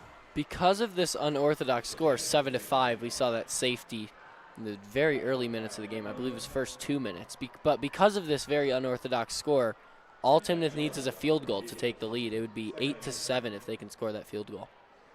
They missed a field goal finishing up the second quarter just 30 minutes ago. And so here goes 2nd 8 now here for the Cubs on the 22. And there has been a flag thrown. And that looks like it's going to be on Timnath. And that is a false start there on Timnath. So that'll push them back 5 yards. Going to lose those yards they gained on first down plus 3 more. Be 2nd and 13 here. So this is going to push them back to the, this will be placed at the 17. So this will be, they're going to call it 2nd and 13 now. It'll be 3rd and 13. No, they changed it back to 2nd. Should be 2nd and 13. Said yes, 3rd up there on the we go. Jumbotron there for a second. Bit confusing. Jumbotron had a little bit of an error right there. So here we go now. 2nd and 13. Here we go. And that has gone back to Mitchell DeAngelis. He's gone through. Wow, what a run there. That's going to recover all of those yards from that penalty, plus a little more. Not quite the first down, but he was not very far from it. This will be 3rd and 2 now after that 11-yard run there by DeAngelis. We talked about him earlier, too. Very much a player to watch tonight. Definitely. We saw him. He was instrumental in their first game win, 24-17 against Pooter. We also broadcasted that game. So now 3rd and 2 here on the 28-yard line. Oh, wow. That was pretty rough down there. And that surely will be on Timnath. Yep, that will be a false start on Timnath. Now that was a pretty bad one right there. Can't be making those mistakes. You want to try and make a comeback. So this will be 3rd and 7 now. It's going to be their 2nd false start of this drive. Not ideal for Timnath. And Timnath needs to get it in, lock in a little harder. Cannot be making those mistakes. Here we go now, 3rd and 7. Let's see what happens on this drive. Now on the 23-yard line. And there's movement in the backfield by number 82. And this is going to be a run. Oh, no, it's not. It's going to be a pass. And, dropped there by the wide receiver. And that was number 41 just missing that. And that's all right. Man, that's not quite what Timnath needed. But this will be a 4th and 7 here for Timnath. Only 3 yards on that drive. Having a bit of technical issues. We lost our roster, so we might not have names here for a bit. Yeah, we have lost access to our rosters. We will get that back up shortly. Going back to the game, this will be 4th and 7. Here goes the punt. Oh, it's a fake punt. It's a fake punt by Timnath, and they're going to get the first down. And that also might be a penalty. Looked like maybe unnecessary roughness. Or that definitely like a horse collar of a tackle to the punter right there. Let's take a replay of this. That looked like a pretty decent tackle. that definitely looked like a penalty. Yeah, that was a horse collar right there. That should have been a penalty. It's not going to be called, so they're just going to line up on the right hash and keep moving down the field here. I believe these are similar refs from our last game that we had against Collins and Erie, where we had some controversial calls. I believe the head ref is the same guy. We're already starting to see that again here tonight. So here goes Mitchell DeAngelis. He's got some room. And he's Still gone up. far. He's gone the other side of the field. And they're going down him on the 49 on the other side of the field. Almost broke through that last defender there and got away from the whole defense, but That's just another stopped him there in Wellington. That's another Cubs first down.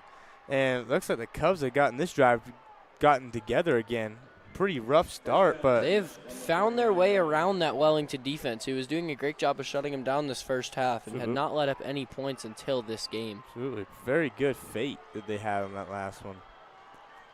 So here we go. Here go the Cubs for 1st and 10 on the 49. It's gone back to the running back, the backup. And he's been blown up. He's gone backwards a yard, back to the 50. Might have even been back 2 yards. They're going to Looks like spot they that. Looks like just behind the 50. This will be about- second and a little over 11.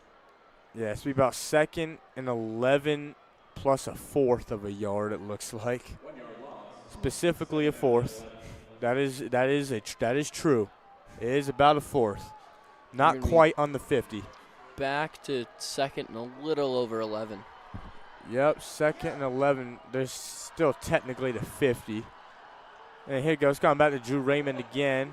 A lot of time to throw. And it's been intercepted by Intercepted. Wellington. This might be a pick 6. He's still coming And, here. he has been tackled down there. They're going to down him at the 35-yard line. Very good interception there by Wellington.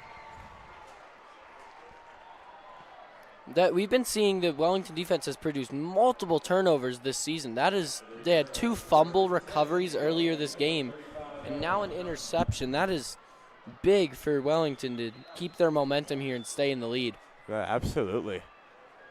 It was detrimental to stop Timnath there because they were getting some momentum and moving down the field. Yeah, we'll see what happens here next. They're going to need a – Timnath is going to be hurting after that one. That one's going to hurt. All right, here goes Wellington again. It's going to be run by the quarterback, and he's gotten 5 yards out of that. Looks like about 5 yards. They're going to put him at maybe the 6. 30. So Wellington already in scoring territory. They could definitely kick a field goal from there. Not quite in the Field red goal. zone. A field goal would still have it as a 1-score game, making it 10-5, and Timnath would just need a touchdown. A touchdown from Wellington here, that would make it a 2-score game. It would be 13-5, and then 14 if they score their extra point. All right, here goes Wellington again, and that has been a handoff. And they're going to put that to 26, so just short of the first down marker. So this will be 3rd and 1 now here on the 26 now. First down here would be very nice for Wellington. So that'll put them very close to the red zone. We'll see what they can get done here. Already within field goal range.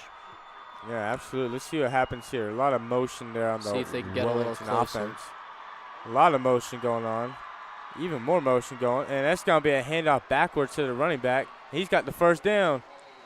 And they're going to put that at the 21-yard line. Plus a little more. Looks like he got about 4 yards past the first 4 or down there. 5 yards out of that. Yeah, that was a pretty good run there by Wellington. Got to give him credit for that one. That was good. That was Kyle Keisner, their junior running back. So this will be 1st and 10 now here for Wellington on the 21. 1 more yard will put them in the red zone. Better be careful there. That's some good scoring territory right there. And it's going to be a pass here by Wellington, surprisingly. Big pass. That's for the end zone, and that has been caught. And they are saying incomplete, and he was out of bounds. It did look like he only got 1 foot down I in want to bounds see there. a replay of that. Let's see if we can get a replay of that. Here we go. Let's look at this. And he definitely caught it, but I don't. He is out of bounds. Didn't actually get either foot down in bounds. That foot looked like it was kind of out of bounds. So good call by the refs right there. That could be a challenging Another call. tough call. I believe you only have to get 1 foot down in high school football for it to be a catch, unlike the NFL. And here goes a run. This one's going pretty good. He's still going. Quarterback is still going. And he's got the first down. They're going to call him down at the 9-yard line. So this will be 1st and goal here for Wellington. Very great opportunity to score right now. They definitely want this touchdown here to make it a 2-score game. Would be very crucial for Wellington to get it, for sure. 1 touchdown would make it an 8-point game, which is a touchdown to 2-point conversion. A touchdown plus an extra point would make it a 9-point game, which is 2 scores required for Timnath to come back. Absolutely. This low-scoring game, that could even seal the deal. But the game's not over. But we have not seen many scoring. We got a graphic right now. We got even Hochhalter with 5 interceptions. Oh, going back to our game now. And they're going to put that, looks like at the 4. That was a 5-yard run there.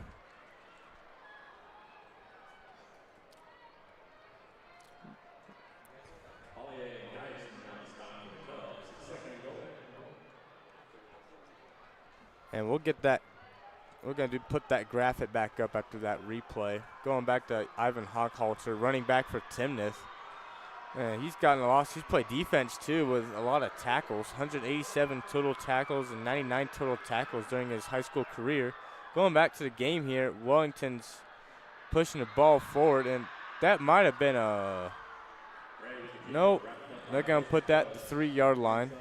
Gained 1 yard there. It's going to be 3rd and goal here on the 3-yard line. They definitely want to score here. They're in good position to do so. Absolutely. So this will be, 3rd and 3 now. And for Wellington on the, this will be 3rd and goal. So this will be a very crucial touchdown for Wellington to get here. Let's see what they do. And that ball has been snapped. It's going to running back immediately. The pressure's getting to him, and he is short. He has been stopped by the Cubs defense. That was a great demonstration of the Cubs defense there. They stopped a few good drives. Absolutely. So Wellington's got an interesting decision to make here. Do you go for it on 4th and goal here on the 2-yard line, or do you be safe and kick the field goal? Honestly, I think I go for it. I would go for it as well. There's been going to call timeout. Been a timeout called, which I think is a pretty smart timeout because we have an interesting situation here. A little bit of extra time to discuss the situation. That was Wellington's first timeout of the half.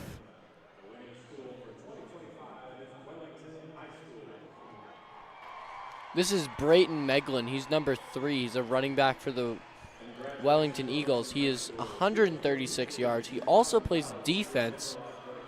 So he has 2 solo tackles playing defensive back on the defensive side of the field and 6 points. No, we've seen quite a bit of action from Braden Meglin tonight. He's also been averaging a point a game. Not 1 point a game. Wow. Not too bad.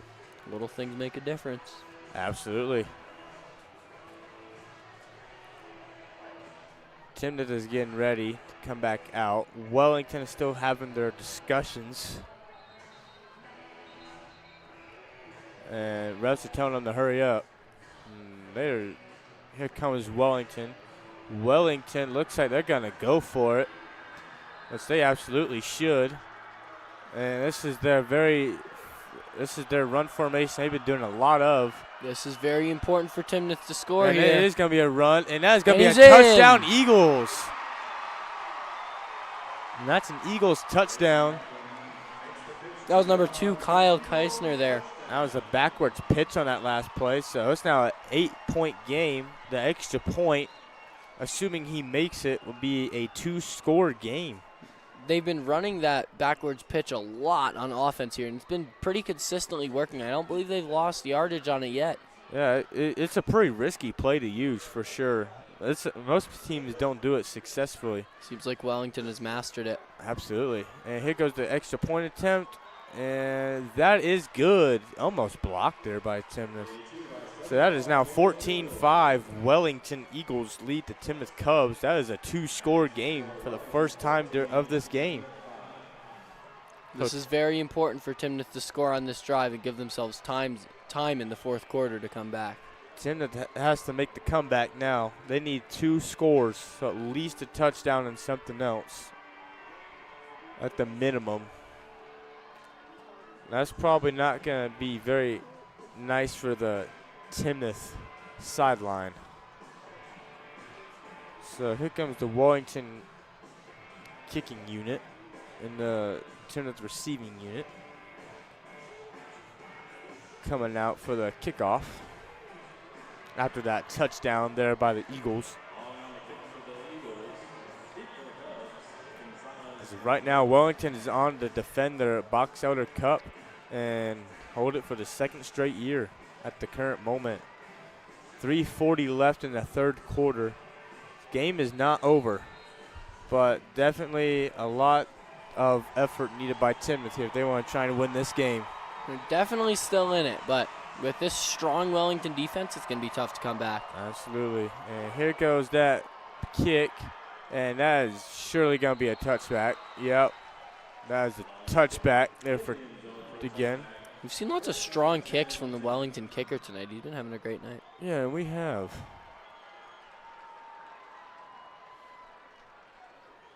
I actually just noticed something. I believe the high school teams are playing on college hashes tonight. That's definitely going to change up their game plan a little bit. Yeah, that's actually pretty cool. I had not thought about that yet either. I sure don't see high school hashes down there.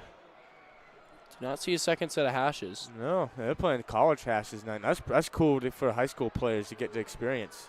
Here's back to the game. It's going to be a pass by Drew Raymond, and that has been caught at the 30. So they might call that a first down.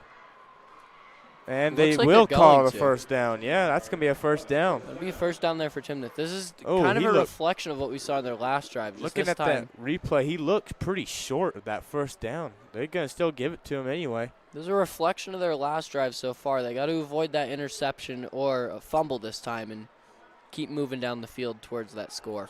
So here we go again. That is going to be a run around the outside, and he's been swallowed up at the 30. He has gone not too far at all. Good defense there by the Wellington Eagles. That's that strong Wellington defense we've been talking about all night. They're tough to get around, but if you do get around them, you're good enough to win. Yeah, absolutely. So this will be 2nd and 9 here for the Cubs on their own 31. Not a bad start to their drive. See if they can keep it up. Yeah, that's gone back to Drew Raymond. It's going to be another pass, and that is, just about intercepted again. That's what they got to avoid on this drive. They got to keep moving down the field and still play it safe. The score is wrong.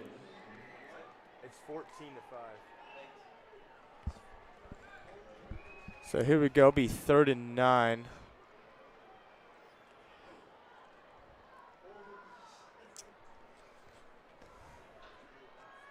It's 3rd and 9 here on the 31. Let's see if the Cubs can try and make a comeback here. Taking some risks right now. Definitely what they needed. Don't want to take the wrong risk though, for sure. Gotta be calculated for sure. And take the wrong that risk. play has been stopped. And Timnath has taken their first timeout of the half with 2:29 remaining in the third. Both teams now have 2 timeouts remaining. Football fans, don't forget to purchase your tickets for Education Day and the stadium. On November 8th, Colorado State Rams will play host to the So while we're on timeout, we'll look at Wellington a little bit more. As Wellington talks their huddle about what they're going to do here on this next, try and stop Timnath. Entering this season, Wellington was ranked in the top 3 in Class 2A, and they've dropped a little bit. Probably, I'm not sure why they've dropped, considering they started 3-0. Probably due to other teams getting wins against more significant opponents or opponents in a higher division. And Wellingtons tend to have an easier schedule so far, it kind of seems like, so that could have a factor as well. Wellington is definitely at an easier schedule.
Oh, it just came back. Oh, I think we're back now. We lost our We had a audio there for a second. Sorry about that. technical.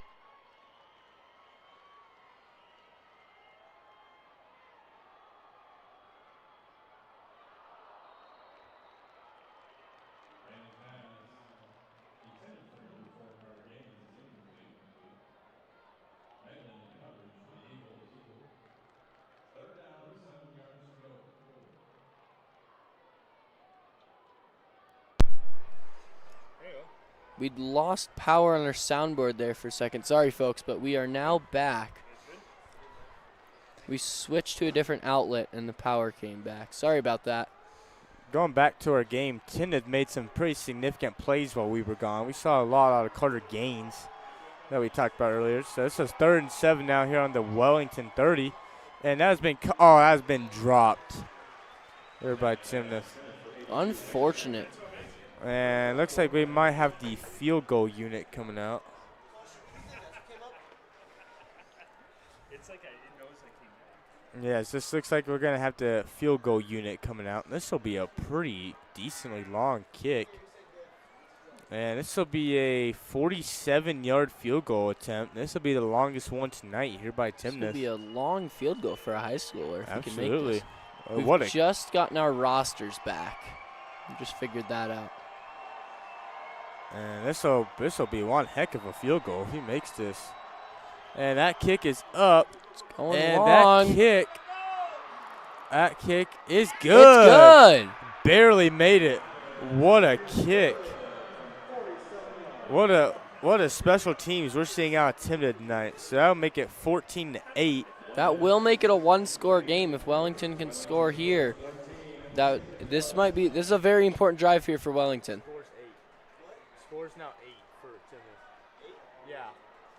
Yeah, 8 Timnath. So 1 minute left here in the third quarter. Back to a one-score game, 6 points. That is what Timnath needed to make it a one-score game. Timnath needs their defense be on their A game. Here, we need some A game here. This is Ezra Betjargal. He plays on all 3 sides of the field. He plays O-line and D-line. He has 38 solo tackles, 78 total tackles, 3 fumble recoveries, and 8 sacks this season. That's going to be – he's a big part of Wellington's powerful defense thus far this season. Yeah, definitely a strong player. He's one of the captains for Wellington tonight, and he's been keeping up their strong defense and held the Cubs to only 8 when last week they scored 77. And going back to our game now. And Timnath will get ready to kick this ball back off, and that ball is gone, and that will probably be a touchback. Yeah, that was out the back kick. of the end zone. That was almost through the field goal. That was a pretty strong kick right there. Wellington starts 1st and 10 from the 20-yard line.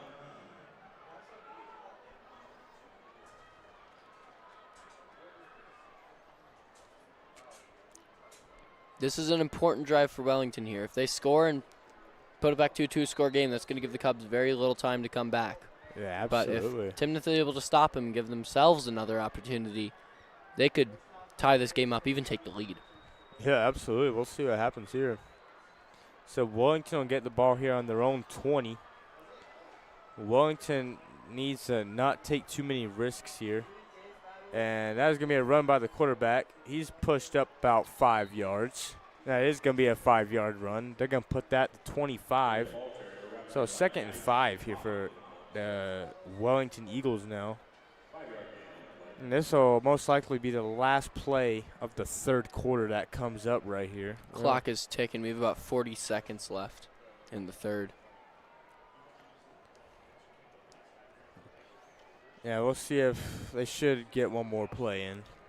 And this looks like it might be a pass right here. A lot less people down there in the center. It is going to be a pass. And that's going to be a pretty big pass.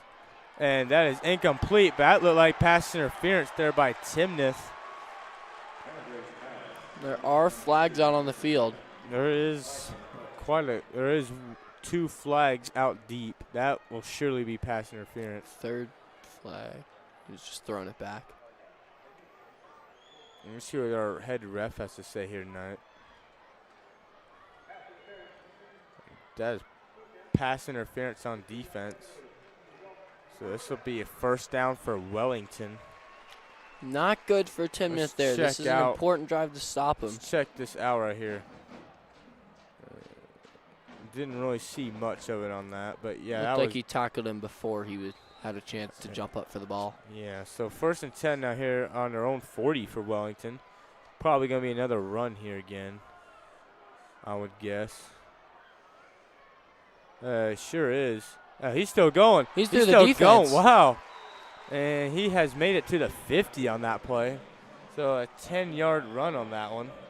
That was number 17, Braden Pollier, making that tackle there, stopping him from breaking all the way through and going all the way for a touchdown. We're going to near the end of the 3rd quarter here. And that's going to be the end of the 3rd. We're going to go into the 4th, 14-8. Wellington is leading and has the ball. Yeah, pretty strong 3rd quarter.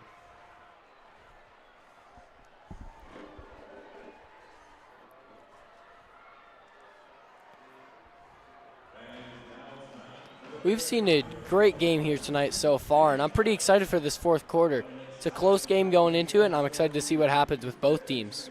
Yeah, absolutely. We've seen a lot from special teams from Timnath tonight, and pretty good stuff from Wellington. Wellington took the lead of this game lately. They've been leading the game for most of the 2nd half of this game and part of the 2nd quarter. Timnath led the first part, so we'll see if Timnath can make a comeback or not. Definitely, this should be interesting. It's definitely been a very unorthodox first half, but that 3rd quarter went a little more to how normal football looks like, and we'll probably see a little bit more of that in the 4th as both teams get their game together a little more and tighten their defenses. Yeah, it'll probably a little bit more action here, seeing it's end of the game. So we'll see how this goes. Especially going into the 4th quarter close, I'm excited. Yeah, I am too. Let's see what happens.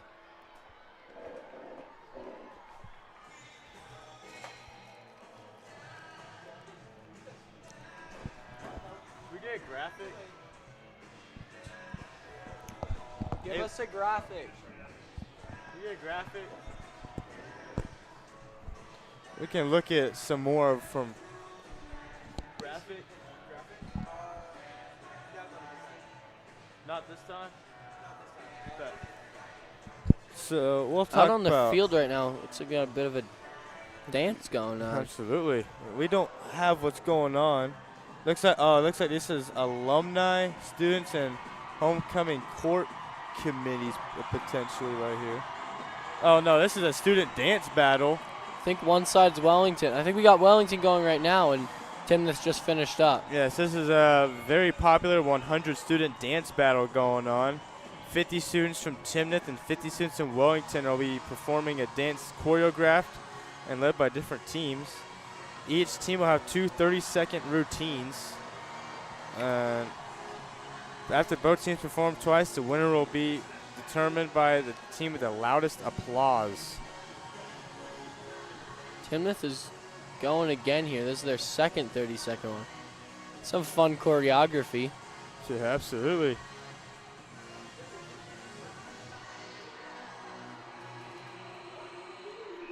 Split jump there.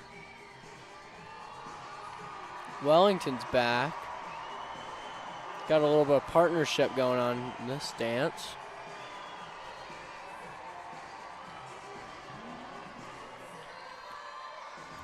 Spin move. I don't know about you. If I was the judge, I'd take Wellington for this dance battle here. I think I am too, man. I mean, this has been pretty action-packed dance battle right here. I think cartwheel, backflip. Whoa, whoa. I'm gonna. Oh, look at my man down here. Look at my man down here. Holy cow. I'm definitely picking Wellington after double backflip. Wow. All right, let's hear our vote here. Here's our votes for Timnath. I don't know, that's pretty loud. That's pretty loud. 970 decibels. It looks like they were around. Should be 97 decibels, yes. 97. There's the Wellington Eagle. That is definitely louder. Oh, 100 decibels. 100 decibels. Yep, that is louder. So by it seems Wellington. Our pick is correct. We're gonna have Wellington. The winner of the dance competition will be the Wellington Eagles. Wonder if they have a trophy for that, like they do with the football game. Doesn't look like we're gonna get a trophy ceremony. Oh, they got a second try? Oh, no, they're just celebrating. We're celebrating here. All right, we'll get ready to start our fourth quarter here. Good for Wellington winning that dance battle there. Yeah, absolutely.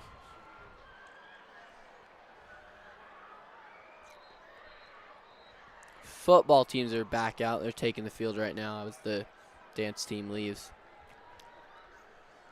Yeah, here we go. Let's start our final quarter of this game. Pretty fun game to be here so far here in Canvas Stadium. It's been a fun atmosphere so far. If you're just joining us, the score is 14-8. Wellington is leading and currently has the ball on the 50-yard line. And we're in the fourth quarter. 12 minutes remaining in this game. And here we go to start our fourth quarter. Wellington's going to snap the ball. It's going to be a run immediately to number 3. And he's still up. He's still going. He's still going. A bunch of tackles. Wow, he's still up. That should be a first down. He might have even made it for the first down there. I believe they're going to call. That is going to be a first down. That was an impressive run from number 3, Kyle Keisner there. Talked about him in the pregame, and he's definitely been living up to expectations. That was incredible right there.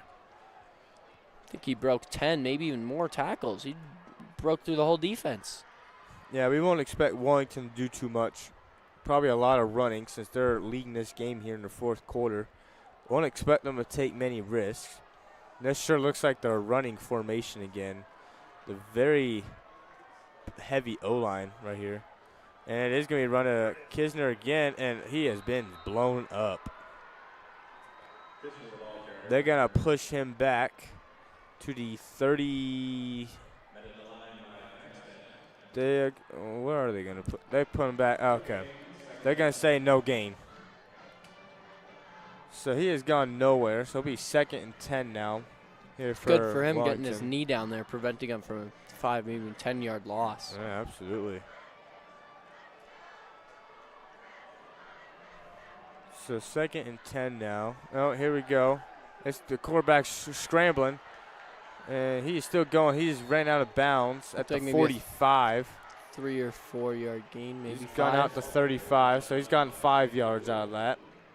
He still needs 5 more for the first downs. 3rd and 5. Gonna need something here from the Wellington offense. get this first down. Kicking team hasn't been so reliable tonight for Wellington, as we've seen. I have not seen a very reliable kicking from Wellington, but with how this drive is going, if they can keep it going, I would not be surprised if they can get another touchdown, seal their victory here. Absolutely. So we'll see if Wellington get a first down here. And a motion by the running back right there. And there's been a timeout called.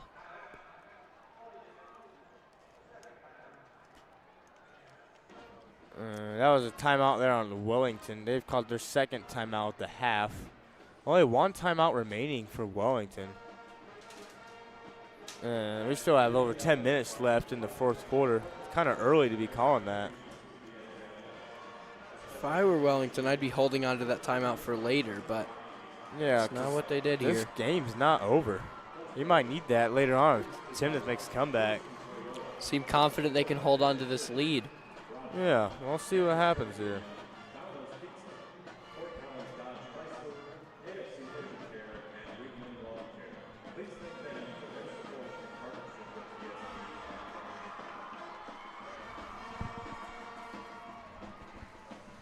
So we can look at a little bit from Timnath right now. So as you know, Timnath is currently nationally ranked 9,832nd. And within the state, they are ranked 125th. So overall between all the classes, so most likely lower than Wellington. And going back to our game, Wellington, the quarterback's running the ball. He's got the first down. Still up. He's still going, and he's got that into the red zone. All the way down to maybe the 18 or 19 there. Yeah, the 18. That was a great play. He got halfway to the end zone on that play right there. Got about 17 yards out of that. It's certainly looking good for Wellington to hold on to that Box Elder Cup right now. Yeah, absolutely. I would be putting my money on Wellington at the moment, but this game's not over, as we said. Any score, even a field goal for Wellington, would make this a two-score game. A field goal would make it 17-8, and even a touchdown and a two-point conversion from Timnath, they would still be a point behind. Timnath needs to try and get a turnover here, if all possible. And the quarterback's going to run it again. He's still going. Oh, he's still going. Broken tackles. He's going to be down at the 8. So that should be a first down. And that is going to be a first down for Wellington. So this will be first and goal here on the 8. So that is very strong there. First and goal now here from the 8-yard line for the Wellington Eagles. Already leading this game by 6. Touchdown would probably seal this game. 9 minutes left, though. It's still up for grabs, but we have not seen much from the Timnath offense tonight. So it'll be pretty tough. Remember, last game we saw 2 touchdowns scored by Fossil in the last 3 minutes. So yeah, you never know. Anything can happen in these rivalry games. Especially here in the Canvas Stadium. And that play has been stopped. That probably would have been a touchdown on that play. Looked like he had an open route there. Running back was wide open. Let's see what the penalty was. It's delay game on the Wellington. So that'll push him back. That'll be to the 13. Still first and goal just from the 13. First and goal from the 13 now. Oh, they'll make it it'd be second and goal from the 13. Oh, they're back to first and goal. Nope, it is first and goal, yep. Scoreboard's messed up every now and again. We hear different things on every play. So it'll be first and goal, yep, here on the 13 after the delay a game penalty. And yep, that's a run immediately. He's got a touchdown, Wellington touchdown. Eagles. The defenders kind of pushed him into the end zone a little bit there. That was number 12, Trey Trujillo, we saw scoring that touchdown there and getting one step closer to sealing the deal and holding on to that Box Elder Cup for Wellington. Absolutely. Timnath defense kind of struggling on this drive. That was a very smooth play there by Wellington. Here comes the extra point attempt here by Wellington. We'll see what they do here. And this kick, that looked good to me, and it sure was. And this will be 21-8 Wellington Eagles. Marcus. Hey, Hey, scores 21 to 8. Marcus. Scores 21 to 8 Wellington. Yeah. So 8:57 left in the game. It was a 2-score game here for the Cubs. A 13-point game right now. They're going to need to get a quick drive here if they want to get the ball back for a second time. At least 2 touchdowns for Timnath here. It's still on. It's not a blowout by any means. Been a pretty slow game here. We'll see if Timnath can find something different, but it's not looking promising, I will say.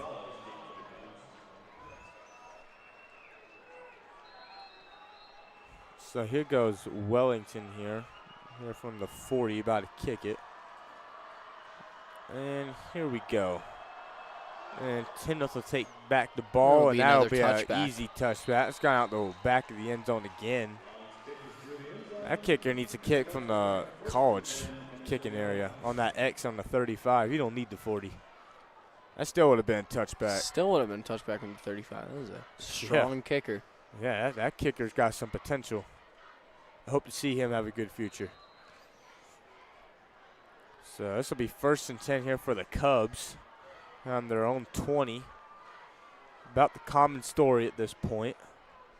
They've been starting a lot of their drives here on the 20. And here goes Timnath. It's going to be snapped immediately, and that has gone to the running back, and he has been blocked by his own player and gone nowhere. This is a very important drive for Timnath to get down the field fast here. They need to score this ball as fast as possible. So I'm expecting to see a little more passing. I'm a bit surprised about the run. Absolutely. 2nd and 10 now here for Timnath here on their own 20. 8:30 left in the game. Still got some time. Need to use it wisely. But, oh, here goes that Timnath running back. He's going good. And he's got pretty big first down. He's made it to the 37 on that. Stuff like that is definitely what Timnath is looking for here. Yeah, he almost broke free from that and had a touchdown.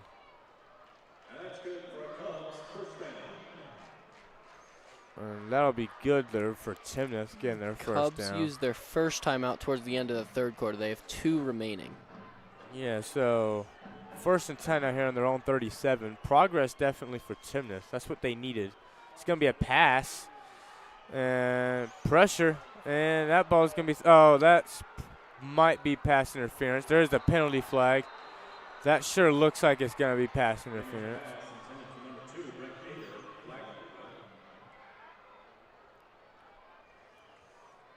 And let's see what our ref has to say right here. Having that discussion. And here we go. Let's hear his announcement. And that is pass interference on Wellington. And there's a lot of booing here from the Wellington crowd. Student section did not like that one. That definitely kind of looked like pass interference to me. That was definitely some pass interference. Yeah. I'm just looking over there at the Timnath crowd. They have lost quite a bit of people over there, especially in their student section. They've lost over half of them, if you notice. Here we go again. Back to Timnath playing. It's going to be another pass for Raymond, and he's sacked. Breaking tackles, but not enough. And he has been sacked. This is good for Timnath here. If they can stop him and then take a long possession, it's certainly looking very good for Timnath to win this game at the moment. That'll push them back 7 yards. It's 2nd and 17 now. 2nd and 17 back on their own 45. Need to get to the other 38. So it's that's not the situation you want to be in down 13. Absolutely not. And here we go again. That is going to be a run around the outside. Oh, Mitchell DeAngelis is still going. He's still going. He stays up. He's along the sideline. And they've tackled him at the 6-yard line. No, that would be the 10-yard line. 10-yard line. That's what Timnath needed right there. What a play there by Mitchell DeAngelis right there. That's you got to convert this into a touchdown as soon as possible. Yeah, absolutely. We talked about him early in the game as well. We've mentioned him a lot in this game. He's been a fun player to watch in this game. Keep an eye on Mitchell DeAngelis. And we got 7 minutes left in this game. It's still wide open. Definitely still a winnable game for Timnath. There goes the running back, and he won't quite make it. They're going to give him a 6. So that is progress. That's going to be second and goal on the 6-yard line. Yes.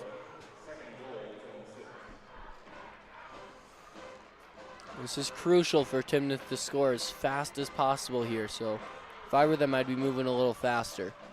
Yeah, they do need to move the ball maybe a little quicker. 6:30. We started with about 9 minutes. They burned about 3 minutes on this drive. It's about a third of the time they have. They need to be a little more efficient. And it's going to be a pass, and that is a touchdown, Timnath. That is what Timnath needed in this situation here. That is going to be a Cubs touchdown. And what a play that was right there. That was a great touchdown pass. I had my eyes on the running back. That was a great fake. I want to see a replay of that. Here we go. That is the wrong play. We're not going to get an instant replay of that touchdown. Not going to get the replay of that.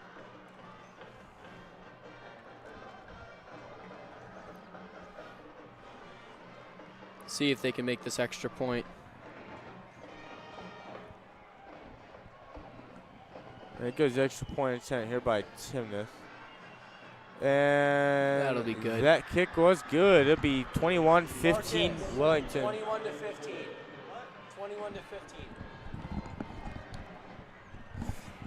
Hey Marcus, are y'all using the touchdown stingers at all? Okay. It'll be a one-score game here, 21 to 15. Yeah, 6 points, only about a touchdown apart. If Timnath can hold up Wellington and get a touchdown, it'll be Timnath could take the lead of this game. Ideally, they stop them. Hopefully, a 3rd and out or 4th and out here. Timnath wants the ball back as soon as possible to give themselves time for this comeback.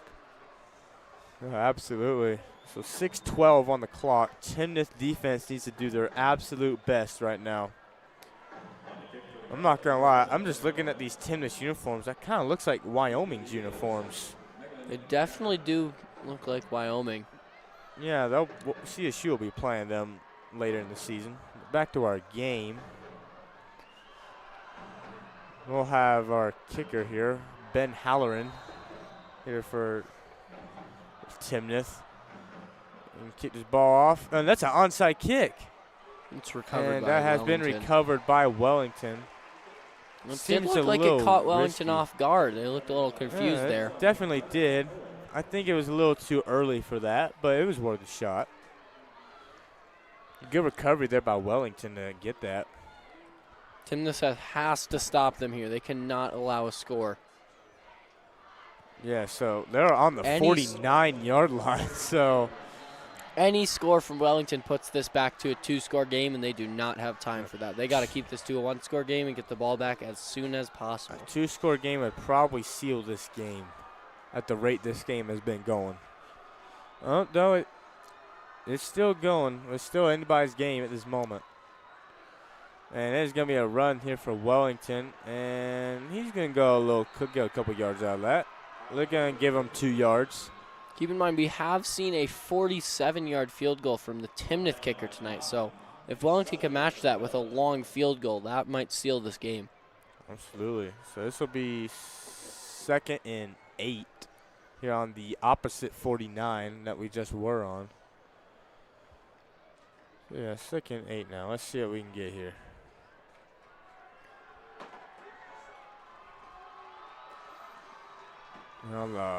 Here on the Cubs 49. Let's see what the Eagles got. And here we go. It's going to be another run for number 12 right there. And not quite got the first down. They're going to call that the 43-yard line. That was Trey Trujillo almost making it for that first down for Wellington. He was about a yard short of the first down. Yeah, he was about a yard and a half short. It'll be 3rd and 2 here. They're going to round call it up. 3rd and 2, yes. This is a very crucial play for the Timnath defense to stop right here. And this looks like it will be a run. Very important stop this run right here for Timnath. And here we go. It is going to be a run. They have not stopped it successfully. He's still going, and he's down at the 38-yard line. That's a Eagles first down. And they're starting to get kind of close to field goal range. They're nearing that longer field goal range. Timnath has to stop them right here and right now, or they could be in trouble. Plus, with the time left, there's only 4:40 on the clock. They do need the ball back as soon as possible here. Yeah, absolutely.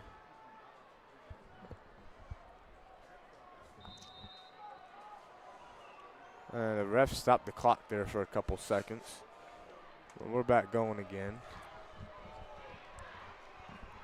I'm surprised we haven't seen many injuries here tonight. We usually always see injuries. That's been good to see. Love to see no injuries. Absolutely. That's a great game.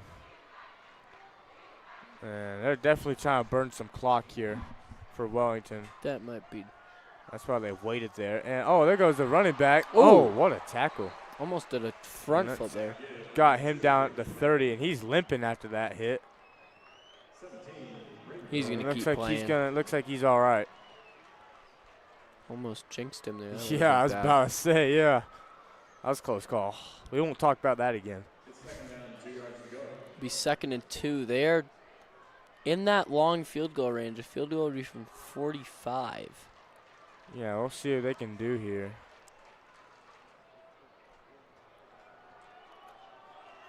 Timnath has to stop him right here. If they get this first down, they're in danger of scoring that field goal and getting this back to a two-score game. 2nd and 2. Timnath needs to stop it. And here goes the quarterback again. He has got that first down. He's still going. They got him at 2 spin moves from the quarterback there. Broke a few tackles. 23 is where he made it to. That will be a first down.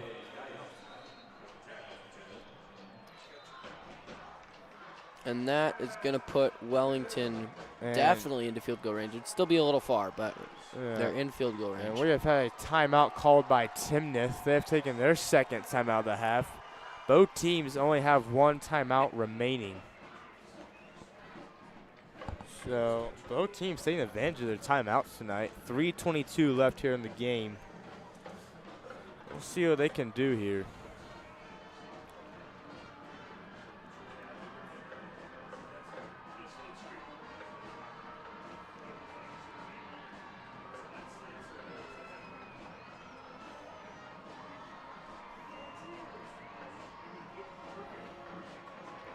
And while we're here on timeout, over the past few seasons, Wellington has seen a strong upward trajectory in their team's strength. And last season, they peaked in that in the state runner-ups. As I said before, they were entered this season seeded in the top 3 in Class 2A and have dropped a 10th since then, but they've had a few deep playoff runs in them. Hoping to see more out of them in the playoffs this year. Yeah, it'd be cool to see Wellington. Going back here to Wellington, and here we go. Oh, that play has been destroyed in the backfield by Timnath. That's what Timnath needs to be doing. Man, that was Dylan Mock right there. If they can push them backwards, back out of field goal range, that would be ideal. Yeah, absolutely. They're still on 27. That's still close to field goal range, and this will be 2nd and 14 now. And they're going to definitely run this clock down. With only a little under 3 minutes left. This will be good for Timnath to stop him here by any means possible. Yeah, absolutely. This will be their best opportunity yet to stop him.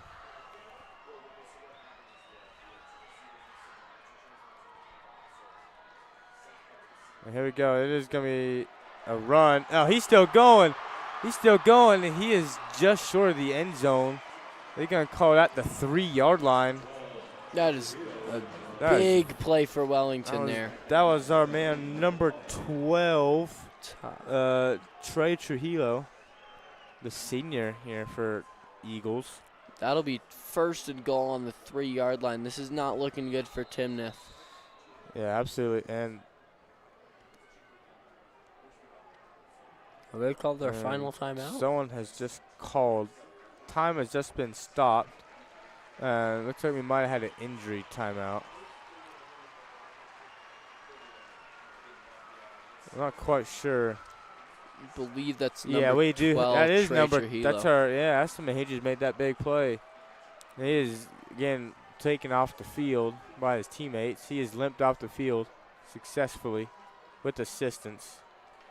He's not looking too good down there on the sideline. That might have been a weird tackle he just got hit by.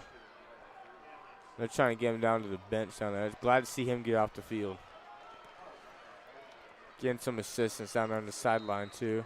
Go back to 1st and goal on the 3-yard line here. Absolutely. So here's 1st and goal here on the 3-yard line.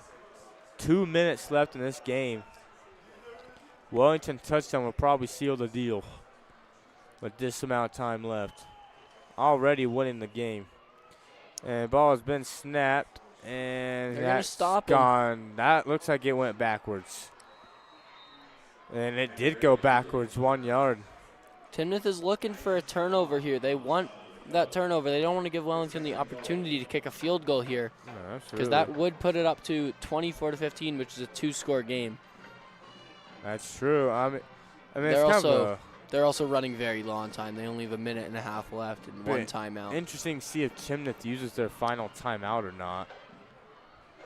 We'll see if that happens. I'm very intrigued to see if they decide to use it.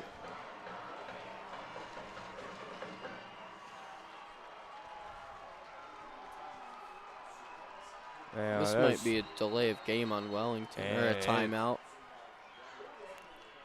Looks like it. And Wellington has taken their final timeout of the game. That was their 3rd and last timeout of the half. With 1:08 on the clock. I think Wellington might have this game under control. They might be able to hold on to that Box Elder Cup from last year. Yeah, pretty good comeback by Wellington so far in this game. Timnath led most of the first part, but Wellington's led the whole second part. We've definitely seen a more maintained under control second half with less unorthodox plays. Yeah, definitely by both teams here. Because now the score isn't so weird anymore. 21-15, still a close game for sure. Definitely probably one of the better games we've had this season that we broadcasted. This Canvas Classic tonight, that Fossil Collins game, and now this Timnath Wellington game, they've definitely lived up to expectations. They've been 2 close, fun to watch games so far. Yeah, absolutely. Got about a minute left in this one. Teams are going to go back out onto the field. I bet both these players on, though, winner or loser, I bet they had a great time tonight playing under the lights here at Canvas Stadium. It's definitely fun to get to be in this college stadium. Yeah, absolutely. Even for us up here in the announcing booth, it's super cool. Yeah, this 41,000 person capacity stadium. It's cool to get to play in big stadiums like this, even if they're not full. And that is a Wellington Eagles touchdown. That might seal the game here for the Eagles. Yeah, that's going to probably do it.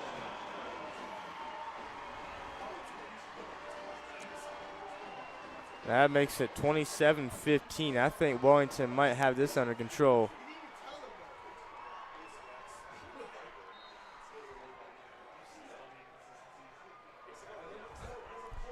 We can't see it. Here's... And, oh, that extra point, I believe, was blocked right there. Yeah, it was blocked. Blocked extra point. You probably missed that. Timnath is going to get the ball back here. They have 1:02. 1 minute. Minute left, and they're down 12 points. It's not looking good, but that's pretty bad. Quick touchdown and onside kick, and they're back in this thing. And you only have one timeout. That onside kick better be successful, or it's game over. I'd say Wellington is about 99% chance of winning this game. It's not over, but I think Wellington's got this under control. Certainly been a good fight from both teams here tonight, but yeah, absolutely. At the moment it's looking like Wellington's going to come away with the victory. Yeah, it looks like Wellington will probably hold on to the Box Elder Cup. And this will most likely be our final kickoff for the night unless Timnath can find a score. Let's see how much aggression Timnath decides to use. But here we go. Here comes Wellington with their kickoff right here, and that ball is gone, and that will definitely be a touchback. He's going to try to. Yep, that is a try to run that touchback. back.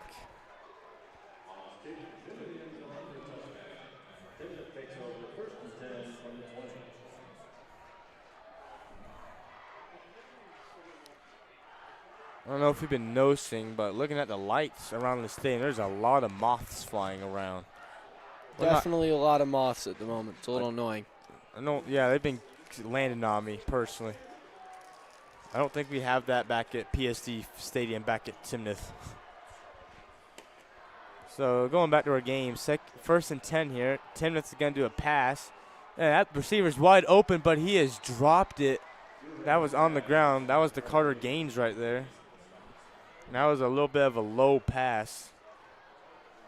Under a minute left here for Timnath. 57 seconds.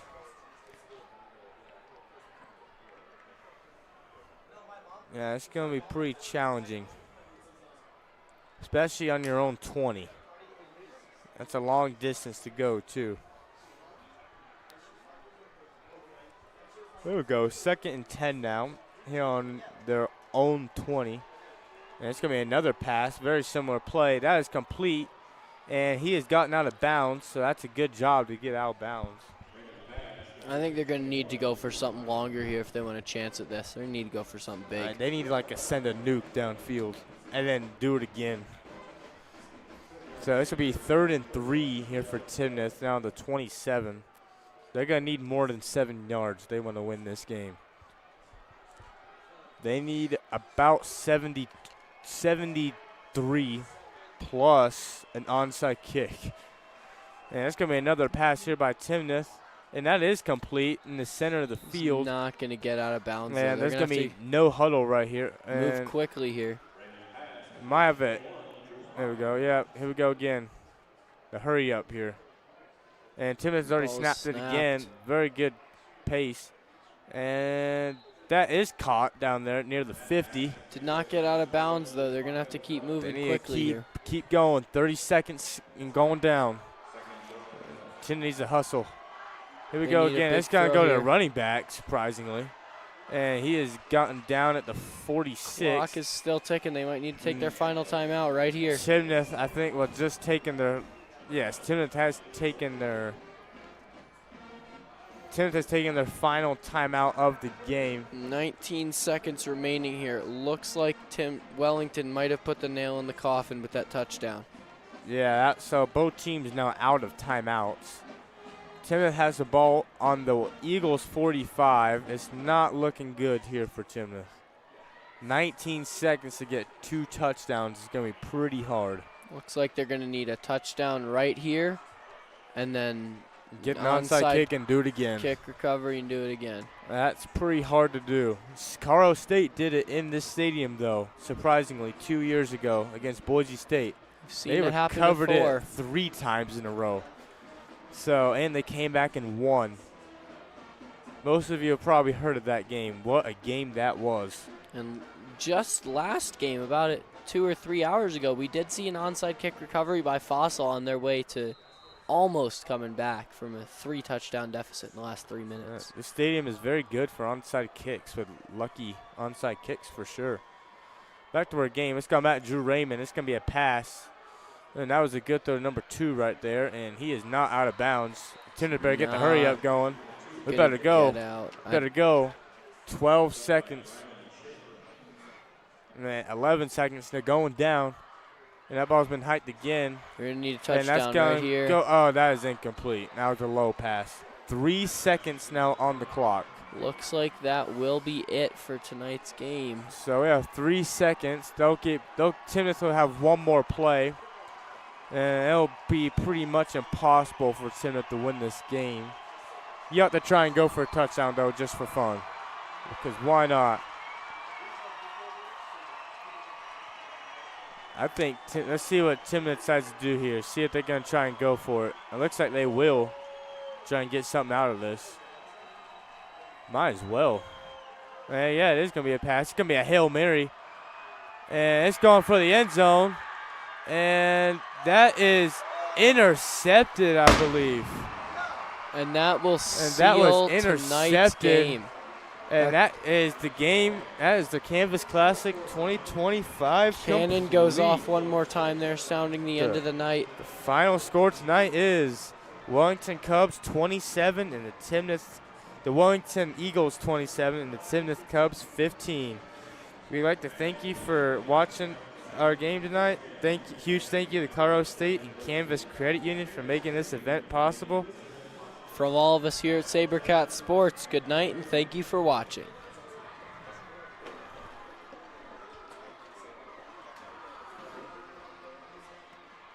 And one more last look here from Canvas. Thank you for tuning in to tonight's game. It was a close matchup. Thanks for tuning in for the whole live broadcast. If you were here for it, it was 2 close, competitive rivalry games, and it was very fun to watch and announce. And I'm Cole Woodard. And I'm Ian Lehrman. And we hope you have a good night. From all of us here at SaberCat Sports, good night and thank you for watching.